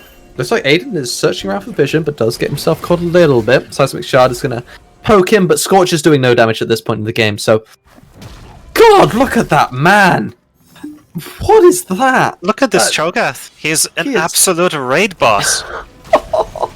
How much health is he sitting on? 5,000. He's got 5,000 health! How do you kill him? You have a Kai'Sa. Just imagine, Cho'Gath now also has Gargoyle in his kit. Once he activates Gargoyle Stoneplate, that's going to give him an extra 3,600 health. He will have 9,000 or 9,000 health points if he activates it total. So, you know Liandry's? Of course. I think that might be... Is it worth selling your Lich Vein at this point to buy Liandry's? It's probably better than... I feel like if he would have done that, he should have done it earlier Flash on. Facebreaker. That's going to be a multi-man Showstopper coming through. But the Wombo combo is too clean here from Xelos. I don't think there's counterplay to this one. Especially not with the Elder Dragon burning over the top. A little bit of extra damage there for Techinier. Going to pick up his 11th kill. Really starting to rack up the numbers. Go almost double his opposition in terms of the kills and the kill participation. I think we are looking at the end of the game here. Aiden carried that last fight. Nice EQ. The Cataclysm is decent, but it's only going to buy time for your eventual death. A little bit of extra damage over the top, but that's going to mean absolutely nothing as the game goes over. So Xelos Revive going to win game 1 here in a 41-minute bloodbath, ending with an 8,000 gold lead. GG, well played to Team Xelos Revive. That game was back and forth for most of the game. And I really am looking forward to seeing if we can have another bloodbath of the game in game 2. There's a lot on the line in this best of 3. Yeah, absolutely. Speaking of Game 2, I believe we're going to be having ourselves a little bit of a pause as we get some time to get drinks, allow all the players to mentally reset and have them sort of dictate what the changes they're going to make for their draft. So hopefully we'll be back in a couple of minutes. Thank you very much for watching this first section. We'll see you all back here for Game 2. We'll be right back.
Hello, ladies and gentlemen. Welcome back. We are ready for game 2 of the series between Xelos Revive and Seven Deadly Sins. I'm joined by the wonderful Tarin again. Hello, Tarin. Welcome back. Hello, Recollect. Looking forward to a great game too.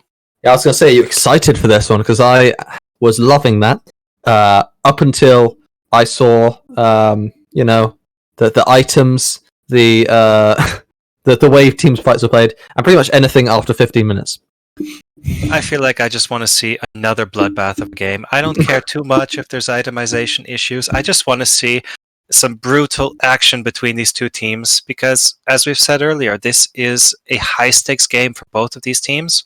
One of them could be forced into relegations, or one of them gets a spot to move up higher in the ranks.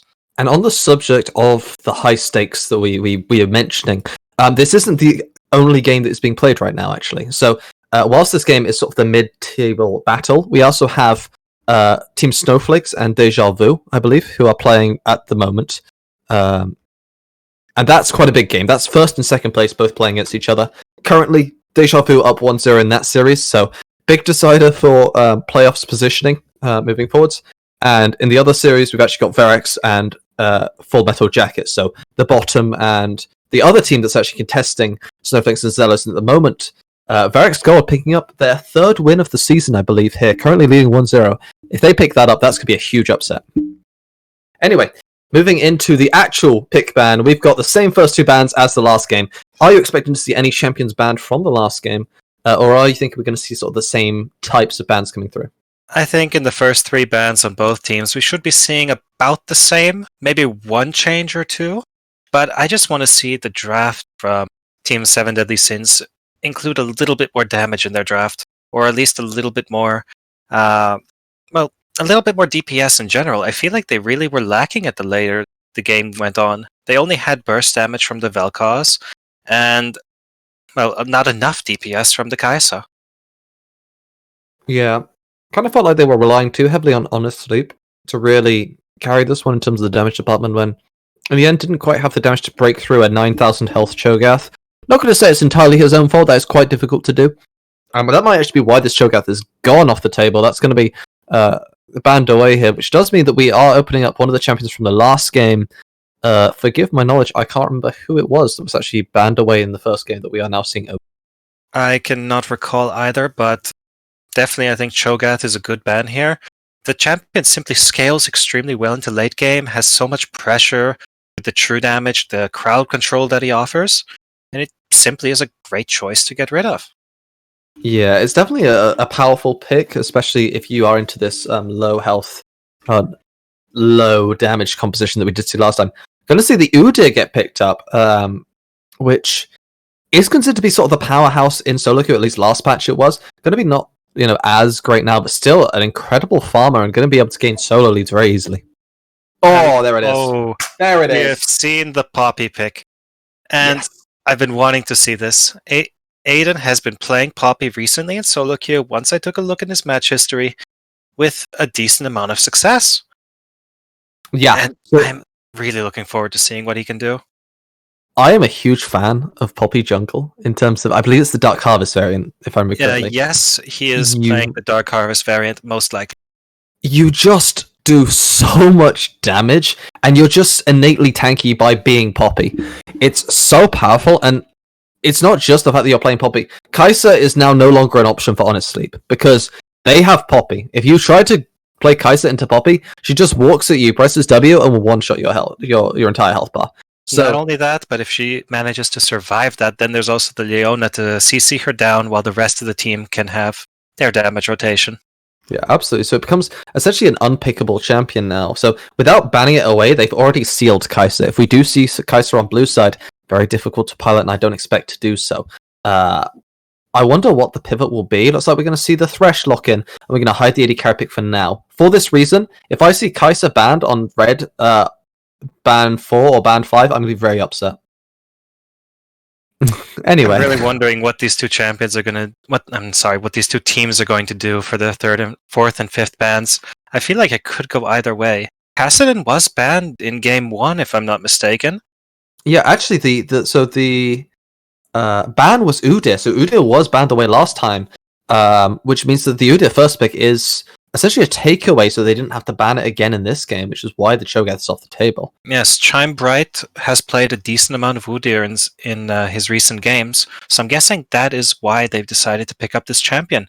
I don't think it has the best synergy with an Orianna, though. Sure, it can speed him up, but I just feel like there might be better junglers here. For example, he could have taken the Jarvan Orianna combination. It does beg the question as well that if we do go to game 3, what's going to happen in terms of ban priority here for the side of 7 Deadly Sins? Because then the question is, do you ban away the Cho'Gath or do you ban away the Udyr, which potentially gets first picked away? I think that will highly depend on how big this Udyr can be in this second game. I mean, it depends if we go to a third game after all. Like, if Xelos takes this game, they don't have to worry. It's a best of 3 after all. They don't have to worry about 7 Deadly Sins doesn't have to think about what the pivot's going to be. What I like here is that 7 Deadly Sins, they banned away 2 very safe AD carries, namely the Ezreal and the Xayah. And I want to see, they already have a Thresh. I hope that they can go with an aggressive ADC here. Aphelios.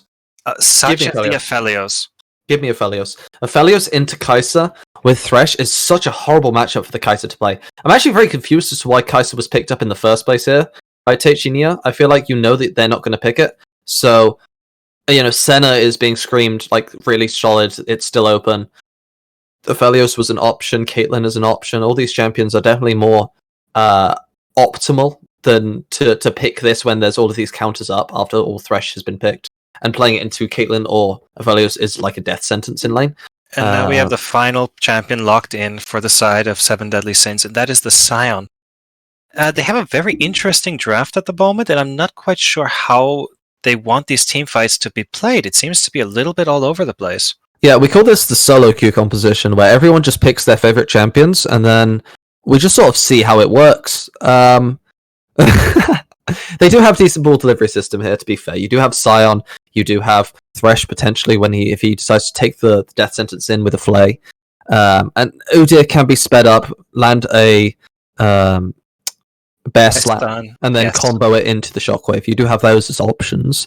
In terms of late game power, though, if you compare the two, Xelos Revive has themselves the Kassadin and the Kai'Sa, as well as Aatrox, who has decent scaling too. You can't underestimate an Aatrox scaling into the late game, so definitely going to be difficult to play his team fights if they do keep going onwards. I feel like 7 Deadly Sins might have taken a slight page out of the book of Xelos Revive, and that would be drafting 2 main damage dealers, mainly burst-oriented mid laner, and then 2 tanks.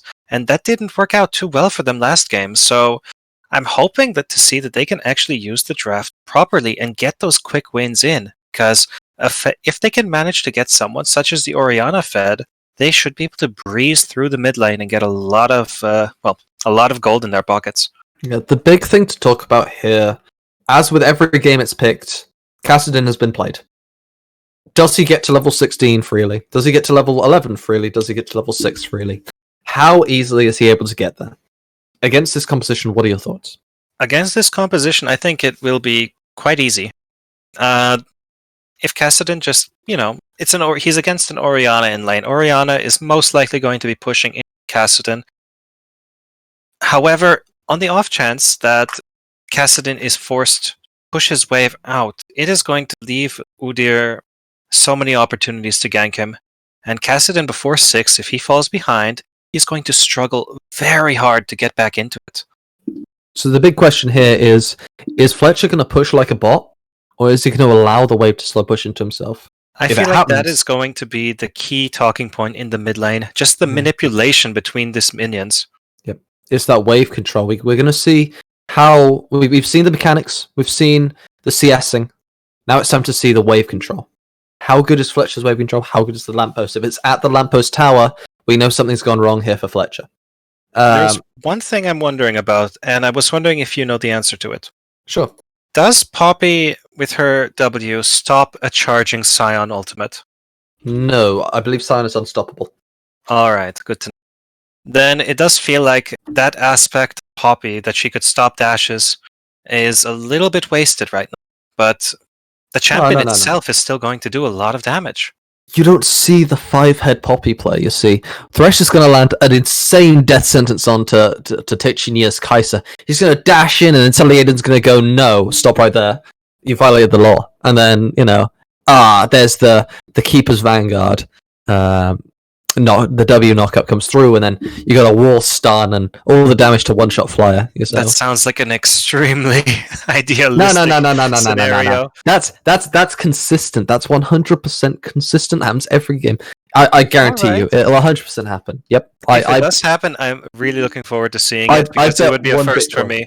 I bet exactly 1 Bitcoin on it. We'll see. Anyway, we've talked a little bit about the caster now. We've talked a little bit about the uselessness of Poppy W, aside from the movement speed. Let's move it around a little bit. Let's talk bot lane. Let's talk bot lane. We've got ourselves Kai'Sa Leona. We got Aphelios Thresh. I already said Kai'Sa into Aphelios, especially with Thresh, not ideal. How does this Leona impact that the matchup? And more importantly, if she can't do much bot lane, what is she going to do? There's one thing about bot lane which I find very interesting. Which of the 2v2 drafts in the bot lane actually would win a level 2 fight? Given that they should hit level 2 at the same point in time. What are your thoughts on that? Which should any fighting happen at level 2? So if we're going theoretical best routine from both sides, I'd say Aphelios Thresh wins. Because in a theoretical world where everyone plays every situation perfectly, Leona tries to engage onto Aphelios, Thresh flays to dodge it, and then potentially looks to counter hook. At which point, either Leona gets hit, in which case damage comes through, or Leona dodges it, but then she's not in range and she gets poked anyway. So, idealistic world, blue side wins. Having said that, that requires flawless mechanics. So there is a world, obviously, of the opposite happening. And realistically, I'm not expecting to see an engage, because the Thresh side doesn't really want to engage until level 3, where he can use Lantern for safety. So from the blue side, they don't want to engage because they don't have Lantern safety. Red side doesn't want to engage because they should theoretically lose. All right. And do you believe that there's going to be any fights happening out in top lane? I'm hoping to see, personally, that the Aatrox can somehow take control of the lane. Yeah, I feel like an aggressive pick like that should be able to simply have his way around with a relatively immobile champion such as the Scion. Yeah, I'd absolutely love to see some aggression coming through from Draga here on this Aatrox to really punish Motojo in these early stages. We're going to have to do Dragar was coming out big in the game 1, and I want to see if he can have the same sort of impact on the map, in the game, in the team fights on the Aatrox, which I believe is quite a more difficult pick to utilize compared to what he played last game. Yeah, definitely mechanically speaking, I would be less inclined to say Aatrox is an easier champion, that's for sure. We are going to have to pause the lineup. Yeah, I'm at 10. Yep, 10.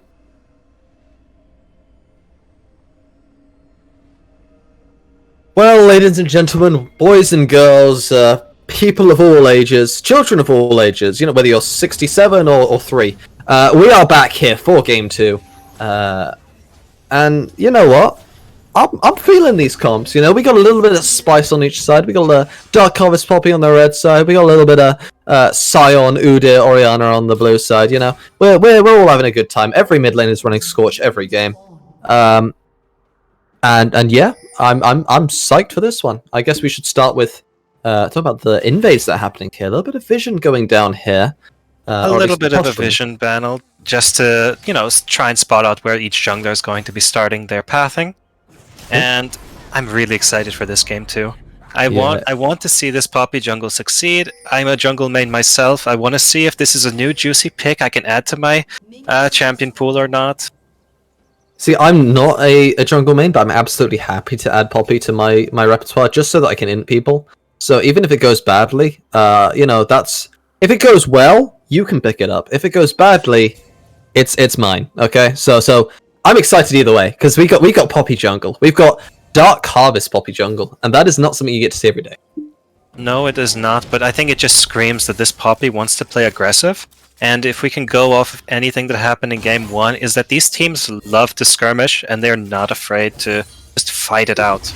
Yeah, and whilst Aiden's early ganks weren't the best last game, he was looking for them. Did attempt one in the mid lane, one on the top side.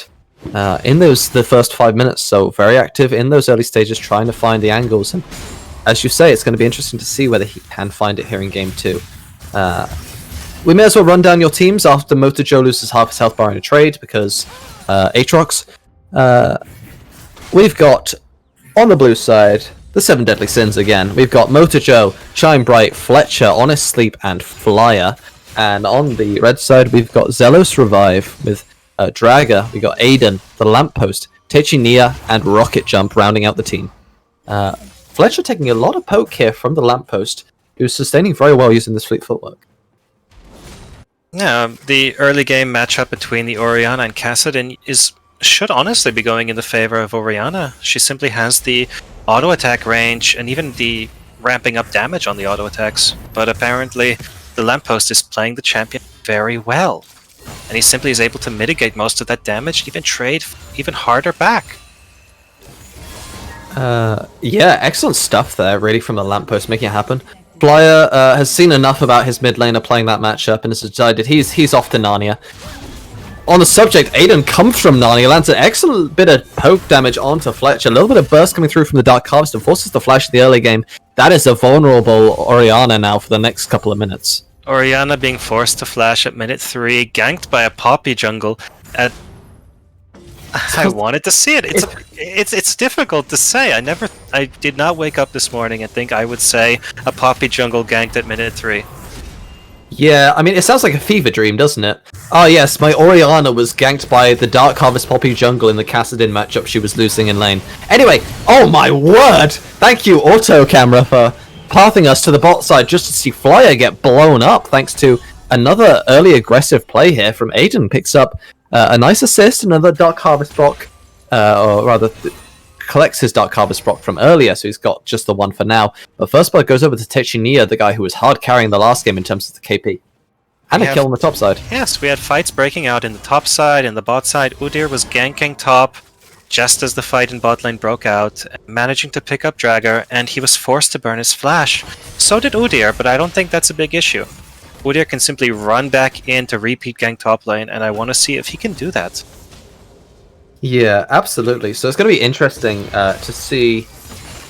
Now that we have seen sort of, oh my god, Aiden with an excellent flash wall slam coming through onto Fletcher, who has no flash himself, but Cleanbright is there to cover, and that's just going to be a flash burn for Aiden for very little on this Poppy. I think a key thing to note here is that the Lamppost hasn't based yet. He's still sitting on a lot of gold from the early pressure that Poppy provided him. And when Kassadin does have a good chance to base, he's going to, well, be stronger than Orianna in most cases. Even more so now that he is about to hit level 6. Yeah, that's sort of when we're expecting this Kassadin pick to come online, because it's very hard to gank a Kassadin once he does have that Rift Walk. It's kind of the big ability you think of when you think of Kassadin, aside from having a point and click, silence, as he had for a very long time.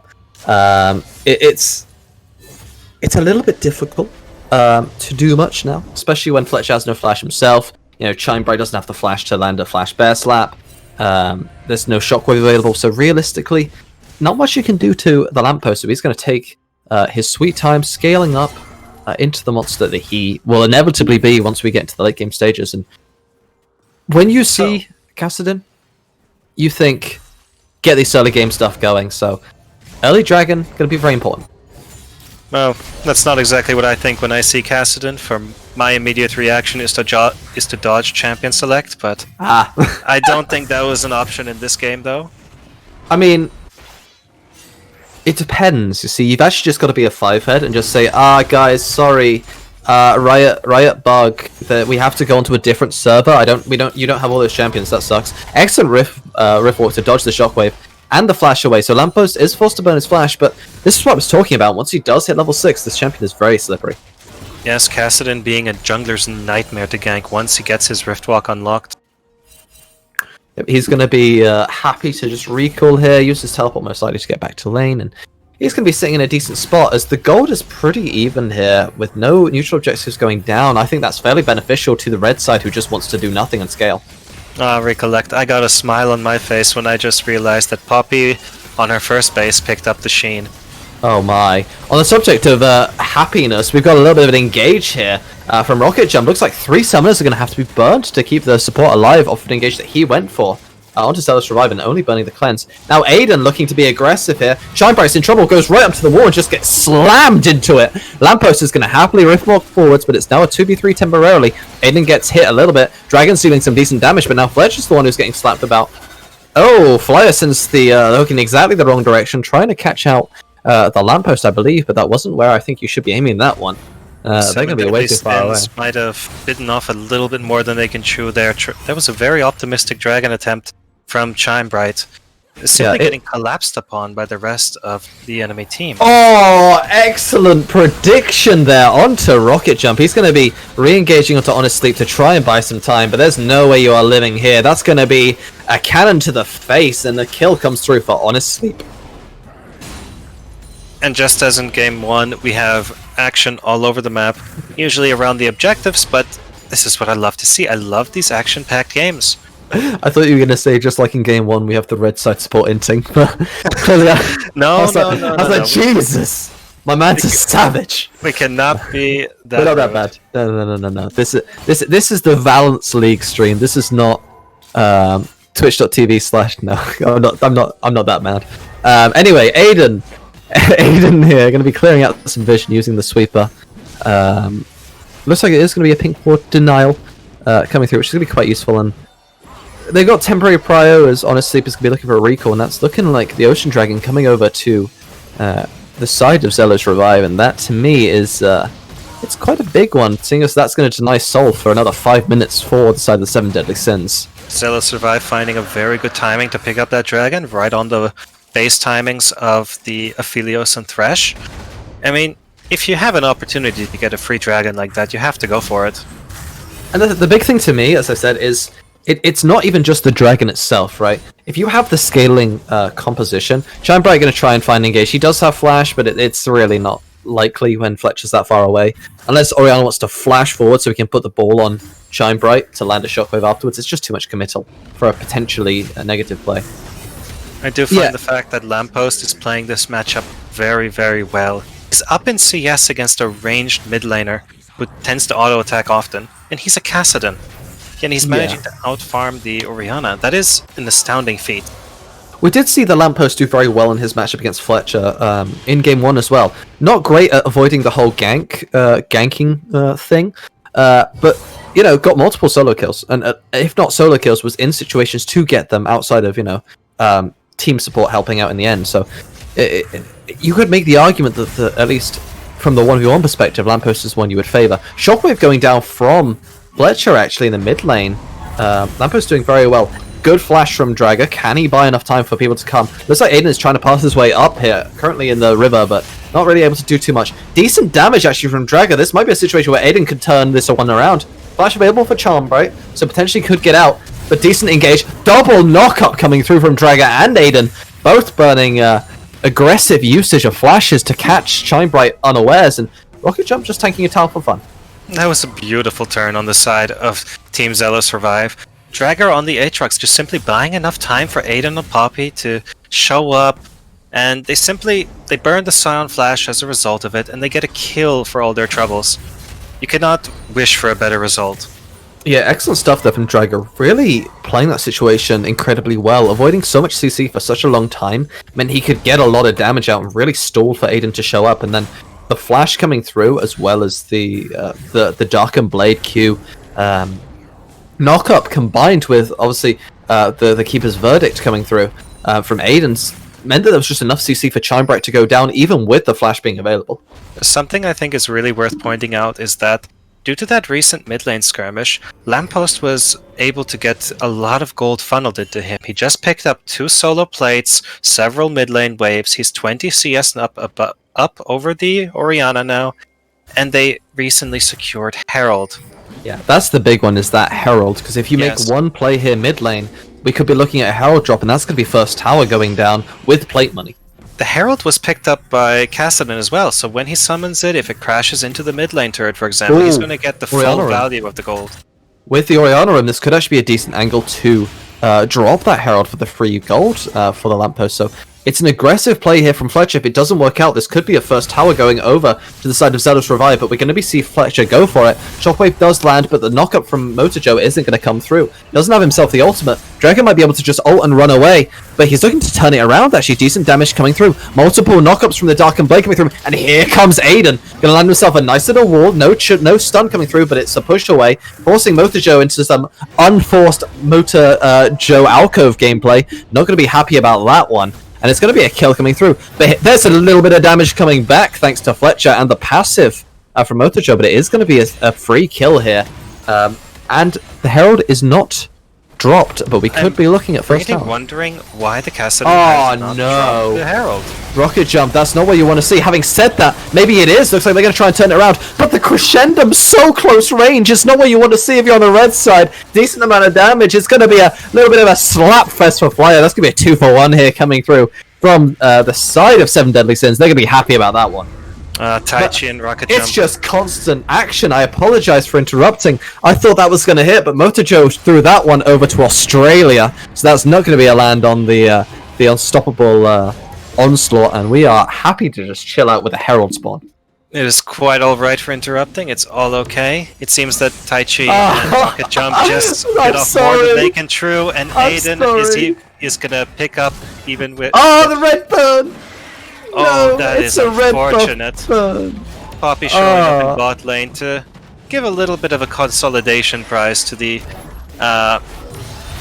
unfortunate events which happened bot lane, which led to the loss of Taichi and Rocket Jump.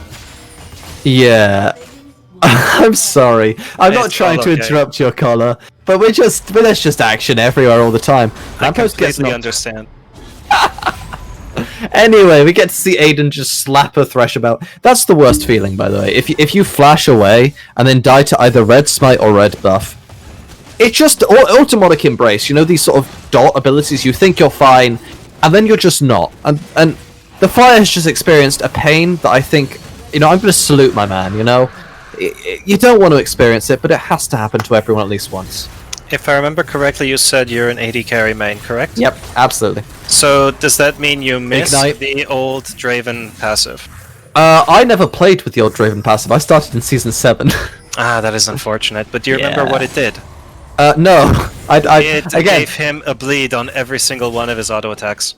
I actually think that was changed before I started playing. Anyway, Chimebright going to get a little bit of wall stun action, and that's going to be a Killer Instinct over the top. Good Void Seeker lands. But Rocket Jump taking a decent amount of damage from Honest Sleep. He's going to be dealing decent damage with Crescendum, and that's going to be a kill picked up in response. It's going to be a 1-for-1. Make that a 2-for-1 thanks to the Lamppost aggressive Riftwalk. One-man Shockwave isn't going to be enough, especially not with Motojo trying to make a play on the top side. Aggressive onto Draga does have himself the World Ender to potentially take out Motojo. Decent hook, but it's only going to find the Lamppost, who's basically full health. We might be looking at tower dives on both sides of the map, and looks like Aiden's going to make it so.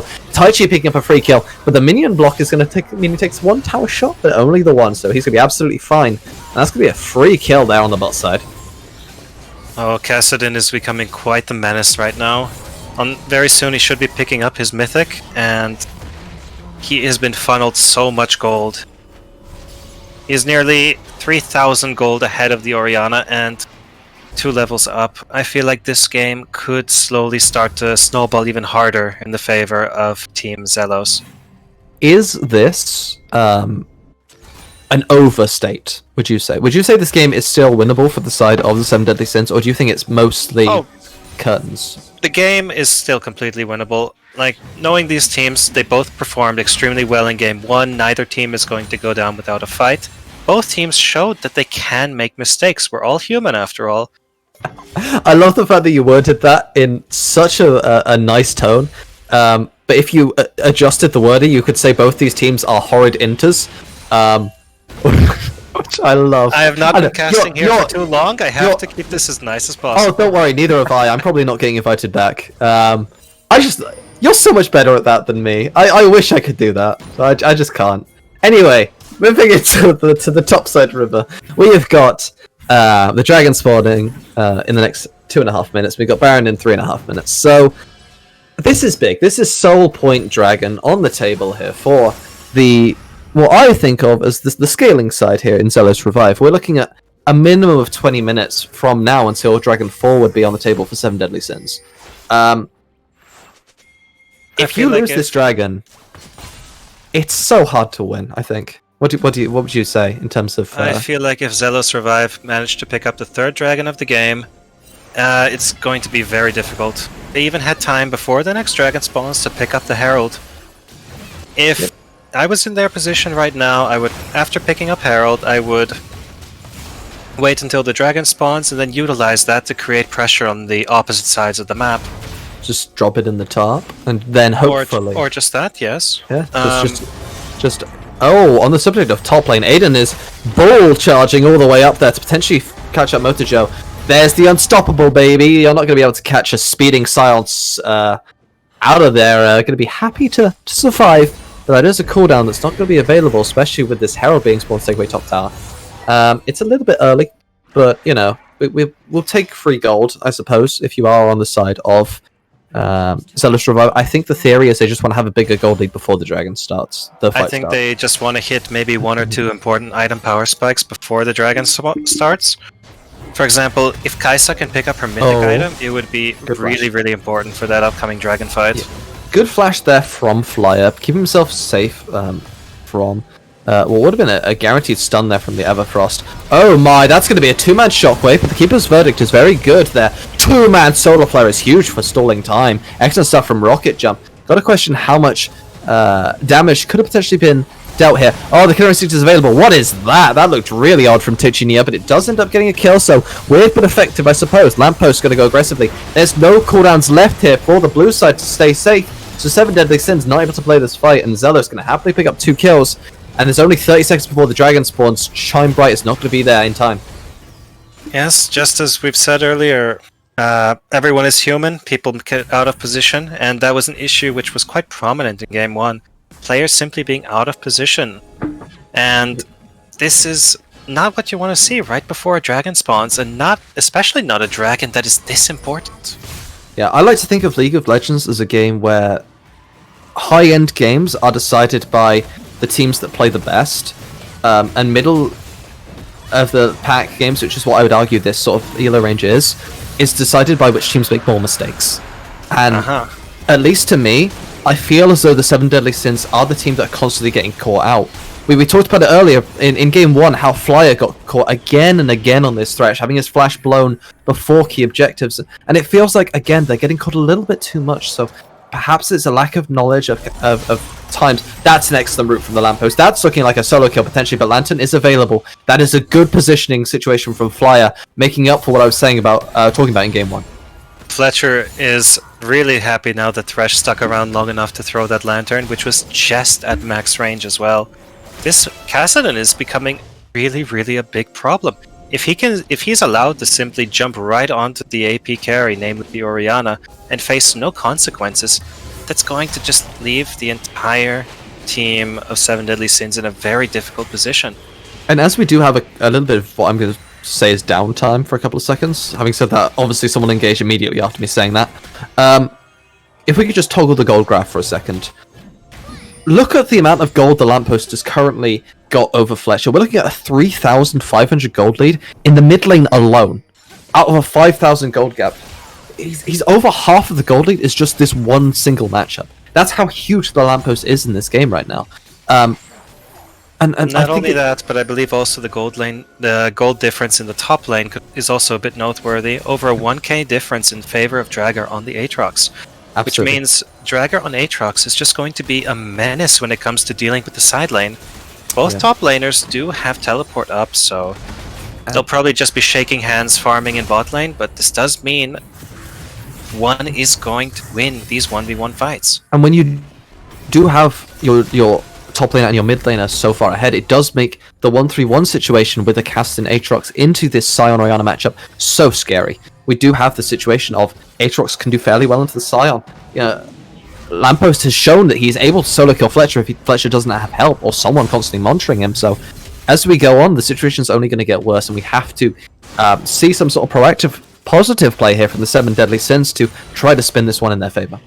I'm also just really happy to see the confidence coming out from Xelos Revive. Namely, Magi's was picked up by the Kassadin, and you normally don't go that item unless you are confident you're not going to lose those stacks. Yeah, absolutely. Currently only got the 2 stacks, so he's not got much to lose for a second, but absolutely an item that oozes confidence. It is one of the most gold efficient items in the game if you can get to maximum stacks, but if you've got none, it's not going to be too strong.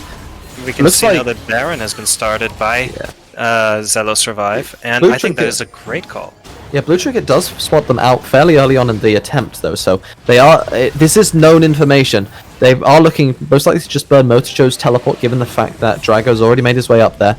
Aiden looking to see if he can catch Shine Bright, but this isn't Udyr. He's happy to run away. I'm going to call that baiting by standing still for a second. Or playing with death, I'm not sure. Or playing with fire, I suppose, is the right term. But, nothing's really going to happen, and that's just going to be the Blue Trinket burned here from Honest Sleep, which is a decent cooldown now, given the fact that no one on the side of the 7 Deadly Sins now has a Blue Trinket to check the Baron.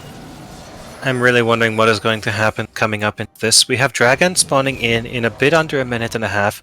That could be the Soul Dragon, the Infernal Soul for Xelos Revive if they manage to secure it.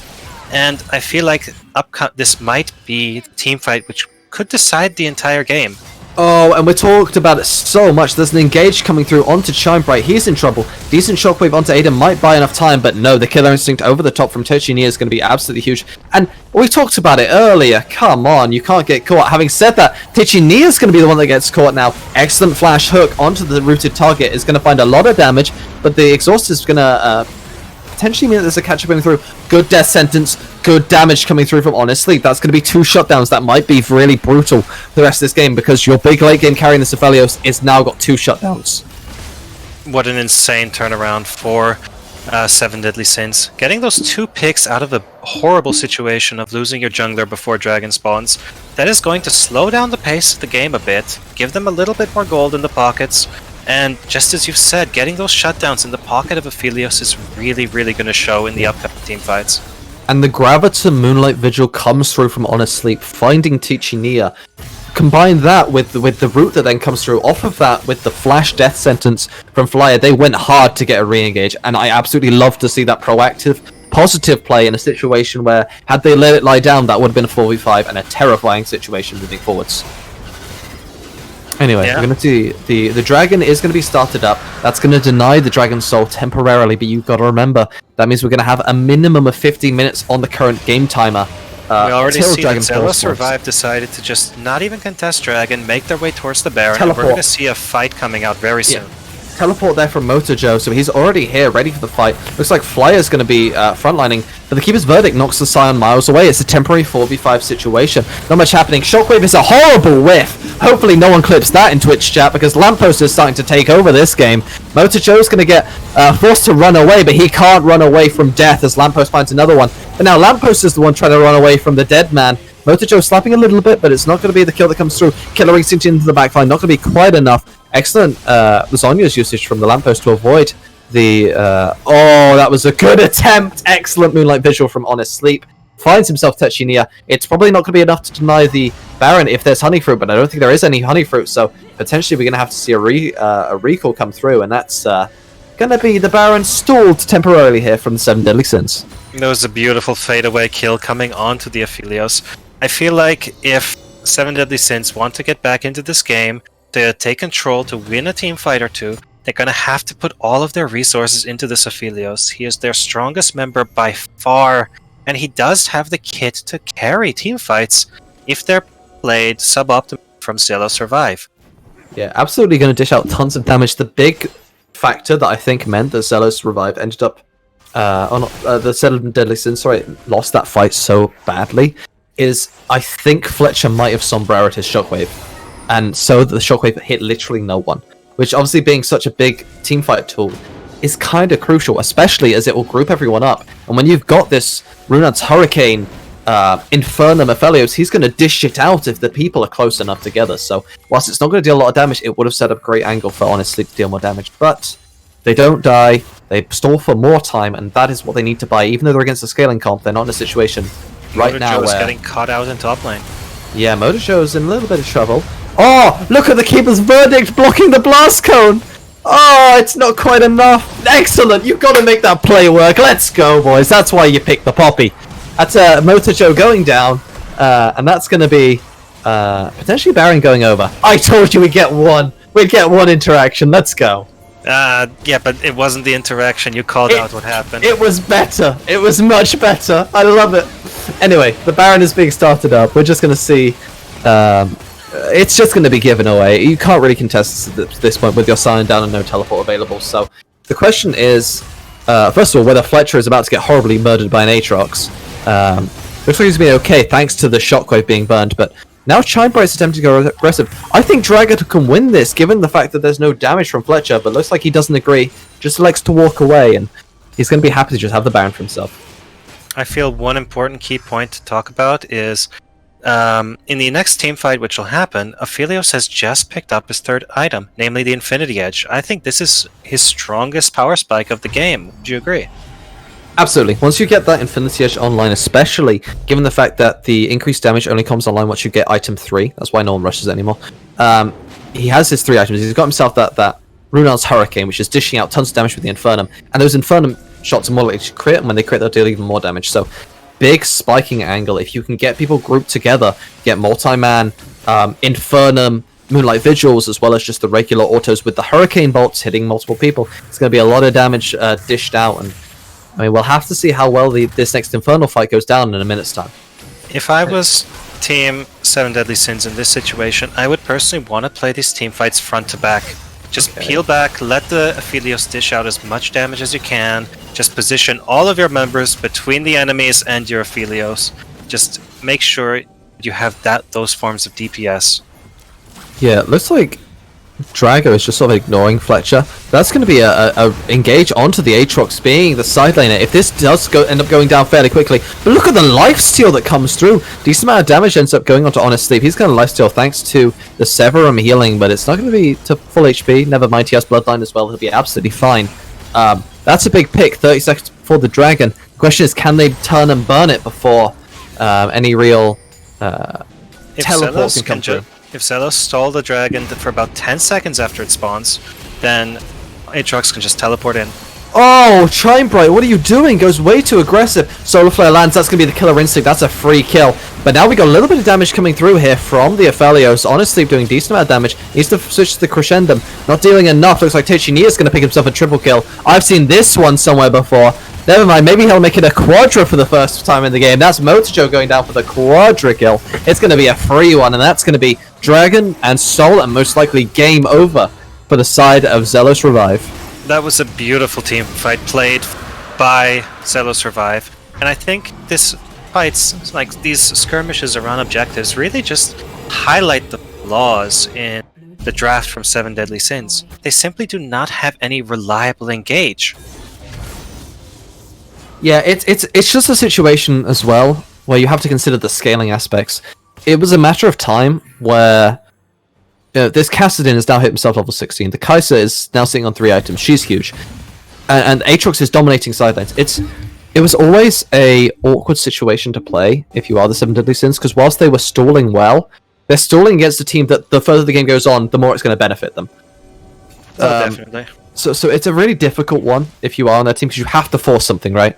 I think Chinebright was kind of inting the way he played it. Needs to play a little bit more slowly with the rest of his team in that situation. But, you know, it's...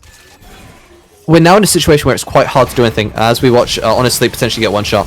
Teichi, that is over-aggressive. Excellent death sentence. That could be... Oh, the Moonlight Visual damage is huge, but there's no real follow-up. Teichi does end up going down. It's a decent trade on their side, and Honestly can potentially play it front to back. We do have 4v3 on the map, but that's a one-shot coming through from the lamppost. 2 end up going down thanks to him, but Fletcher is still alive. We have to see if the Orianna can deal any damage, but doesn't look like he can.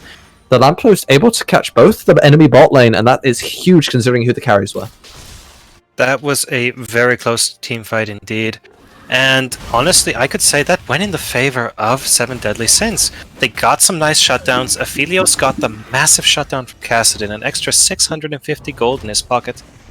And he's well on his way to his 4th item now. To me, this actually is quite a worrying sign, though, because can you imagine a better situation for a teamfight to play for the side of the 7 Deadly Sins? You had the perfect pick onto the one of the most fed members, the squishy AD carry, Flyer.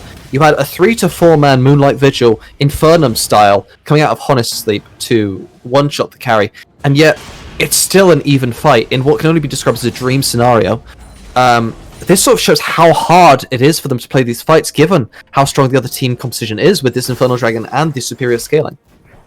I feel like right now this might honestly be a very difficult game in general to close out from the side of Team Xelos Revive. They have a lot of damage, they have tools at their disposal. However, if they play these fights wrong, if they cannot kill key targets fast Oh no, that's a Poppy one-shot angle potentially. Honestly, going to be in big trouble.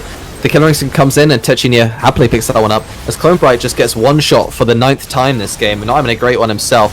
Flyer now going to go down, that's going to be a double over to Techinia, he's going to be happy. Shockwave does stall for time, but there's no damage, only got the 2 items, one of which being Banshee's Young, and I hit that hard. Motojo getting sort of ripped apart here by the Dragger's Aatrox, not going to do too much. And there is all the damage they could possibly not quite need. They need a little bit more to catch out the Scion thanks to the W shield, but we might be looking at them just walking it down, and I think they don't this is need going to be neutral game objectives. here.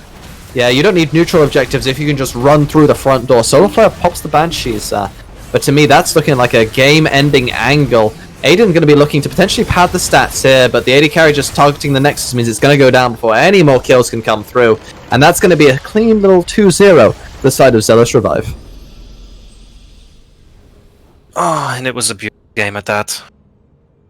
They just scaled it. The fact that they were able to get the first 2 dragons to me is kind of crazy. Because once you get those dragons, you're then in a situation where even if the other team picks up 3, it's going to be a 40-minute game, at which point you have or a 35-minute game. You've got Kassadin at that point, you've got Kaiser online, so it's always scary if you see the team with superior scaling pick up the first couple of dragons. The amount of resources that were funneled into Kassadin really just sped up his value. He hit 16 really fast, he hit items faster than Oriana could keep up, and it just slowly went out of control.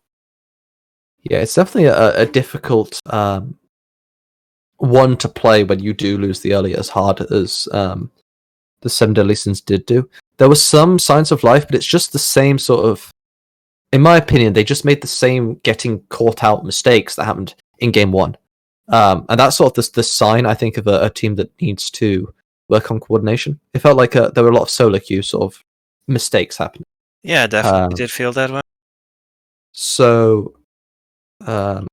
it's a difficult one. It's difficult because now we only have 1 week left of the season, so they can't really contest for playoffs. They just have to try and avoid relegations. In which case, which they can do, like that, it's not impossible or anything. They do have, they're pretty much even with several other teams. I think there's about 4 teams now in the relegation race, as I'm going to refer to it. So there's going to be a lot of games coming up, which are pretty high stakes for teams wanting to stay out of relegations. Yeah. Sorry. No, all good. I got some IRL stuff. I apologize. Anyway, yeah. So next week we do have some exciting games. In that regard, we do have Xelos actually playing against Snowflakes, which is going to be a really difficult game. So Snowflakes currently in 2nd place. Xelos most likely. Oh wait, no, Xelos won this one. I'm trolling. That's going to be exciting then, because this is sort of the battle at the top. So that's going to be a game I hope we get to see played. Fighting for that 2nd place spot. Both of which could potentially catch Deja Vu if they're able to, drop one. Having said that, Deja Vu actually aren't playing next week, so this is to tie with Deja Vu, who I believe actually are currently playing against Snowflakes right now, so that game could be beneficial to keep an eye on. If Deja Vu end up winning this game, no one could catch them for 1st place. But if Snowflakes do end up losing it, we have 2 teams, Xelos and Snowflakes, playing next week, both going to be on the same number of wins. However, that should lead to some very exciting games then. Yeah, exactly. That will be an interesting one to see.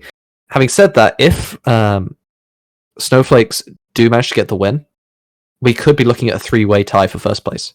Because Deja Vu will be on 4 wins, Snowflakes will be on 4 wins, and if they then lose to Xelos, Xelos will be on 4 wins as well. So we might have we can either have a 3-way tie, or we can have a fight for 2nd place between Snowflakes and Xelos next week. So either way, that's going to be a really hype series, so I hope we get to watch that one. Alternatively, we have the 7 Deadly Sins playing again after, of course, losing this one. They'll be playing against Full Mental Jackets, who are currently on the same number of wins as well, which again means they're in the fight sort of for second for relegations to avoid it. And then we have Team Rocket and Verax Gold, the two bottom teams right now, pretty much confirmed to be in the relegation fight. So again, another interesting game. I'd say probably not as hype as the other two, but definitely another game between people who are close in the pack. So the season's actually worked out really well. We've got like all the teams these next week are going to be fairly close in contention for where they are currently in the leaderboard. So that's going to be really exciting. I just asked if we can get a poll for our interview between sort of players who we're gonna see who we're gonna interview here. I think we got. It's being ticked down anyway. We'll see it in a couple of minutes. All right.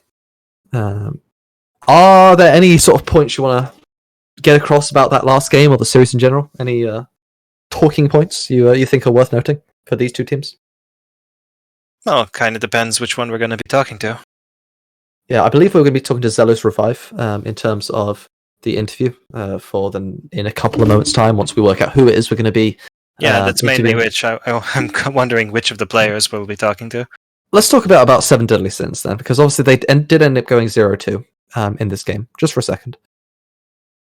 How do you think they need to adjust their play, considering sort of how this series went, and considering how important their next game is when they do match up against the full mental jackets?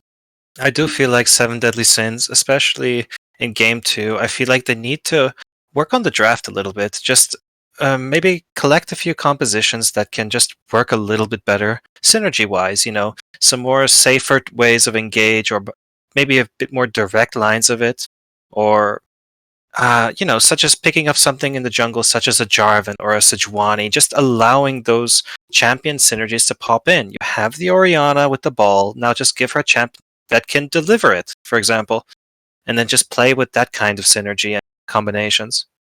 And I think that should already make a notable difference. Now, I believe we are about to have our interviewee. We've got the wonderful Aiden joining us here after the game. Aiden, of course, being the jungler for the side of Xelos Revive. Apologies for pronunciation issues. Who piloted the wonderful Dark Harvest Poppy jungle, which we're going to have a lot of things to say about. First of all, hello Aiden. How are you doing today after that big dub you just picked up?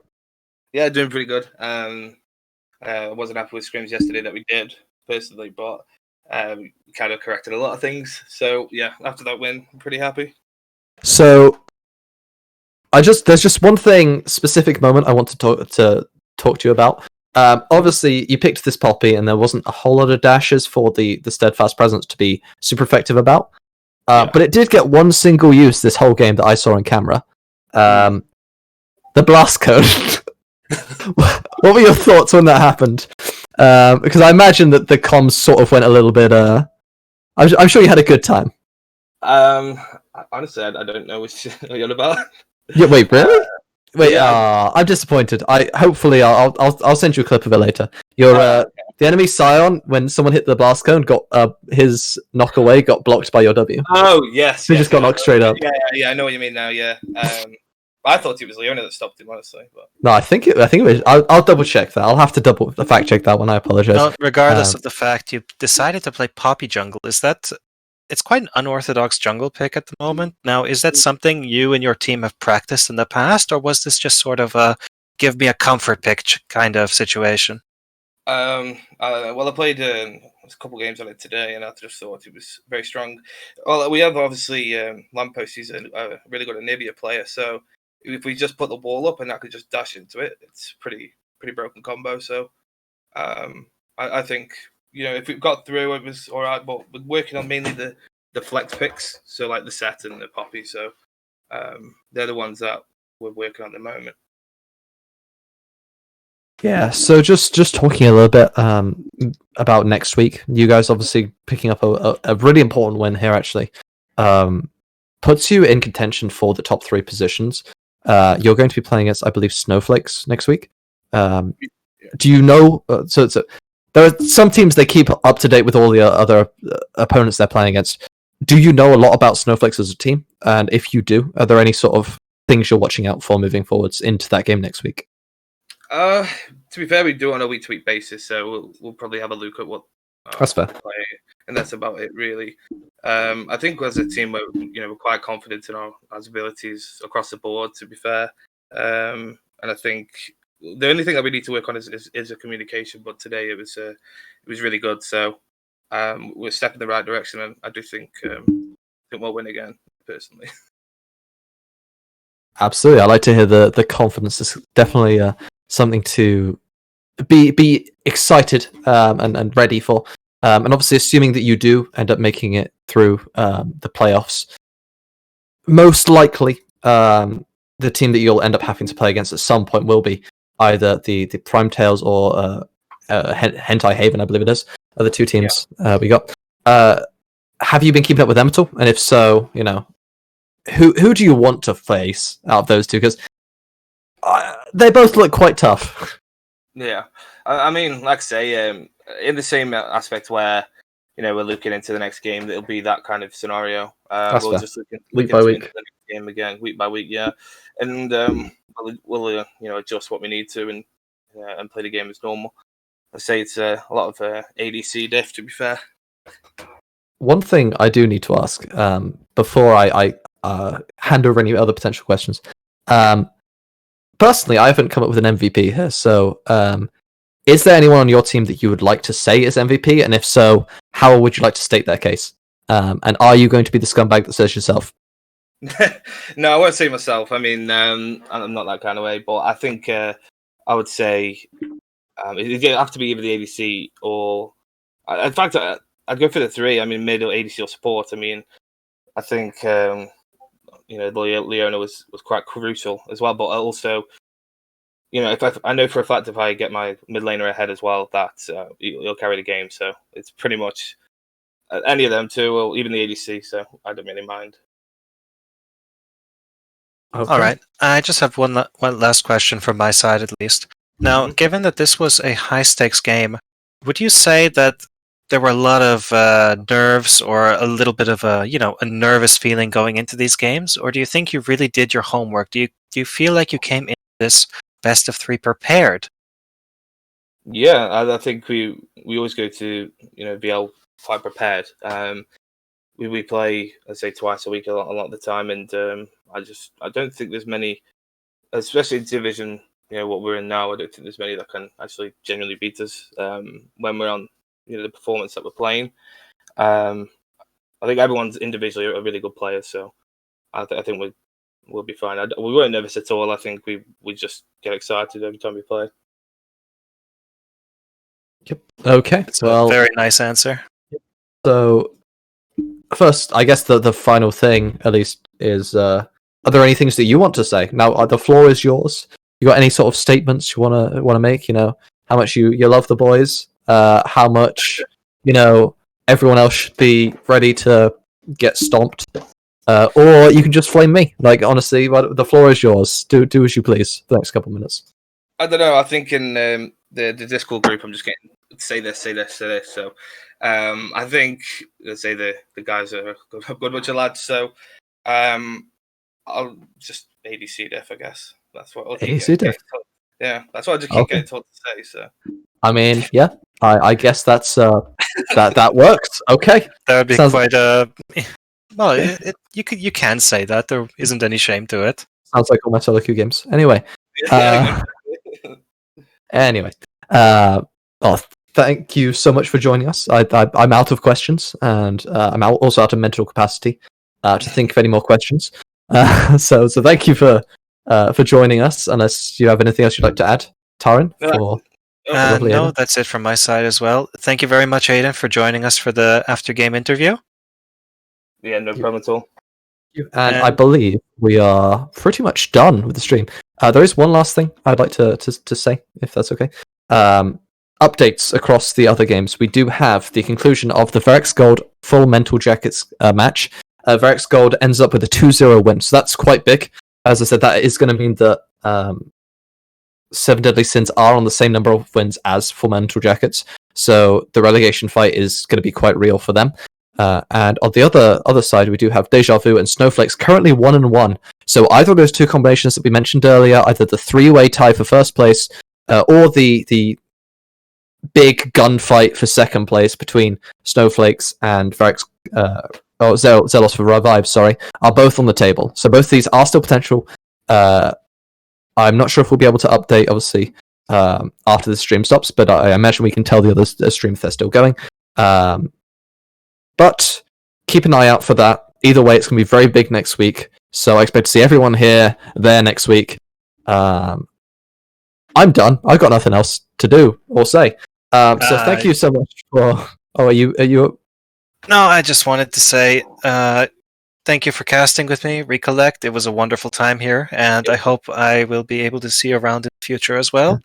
It was an absolute banger of a series. It was a pleasure casting these two high-intensity games, and I'm really looking forward to seeing what these two teams can do in the future as well. I had a good time with this one. So, as per usual, thank you so much for watching. And even if I'm not here, I look forward to seeing you on the Valance stream next week for the big games that are happening. I've been Recollect. This has been the lovely Tarin. And we've been streamed by the lovely British Blaze. As always, fantastic behind-the-scenes stuff. Even if none of you get to hear his wonderful voice, he is always excellent. And then an excellent interview again by Aidan. So thank you so much for watching. And see you all soon. Yep, thank you all. Have a nice evening.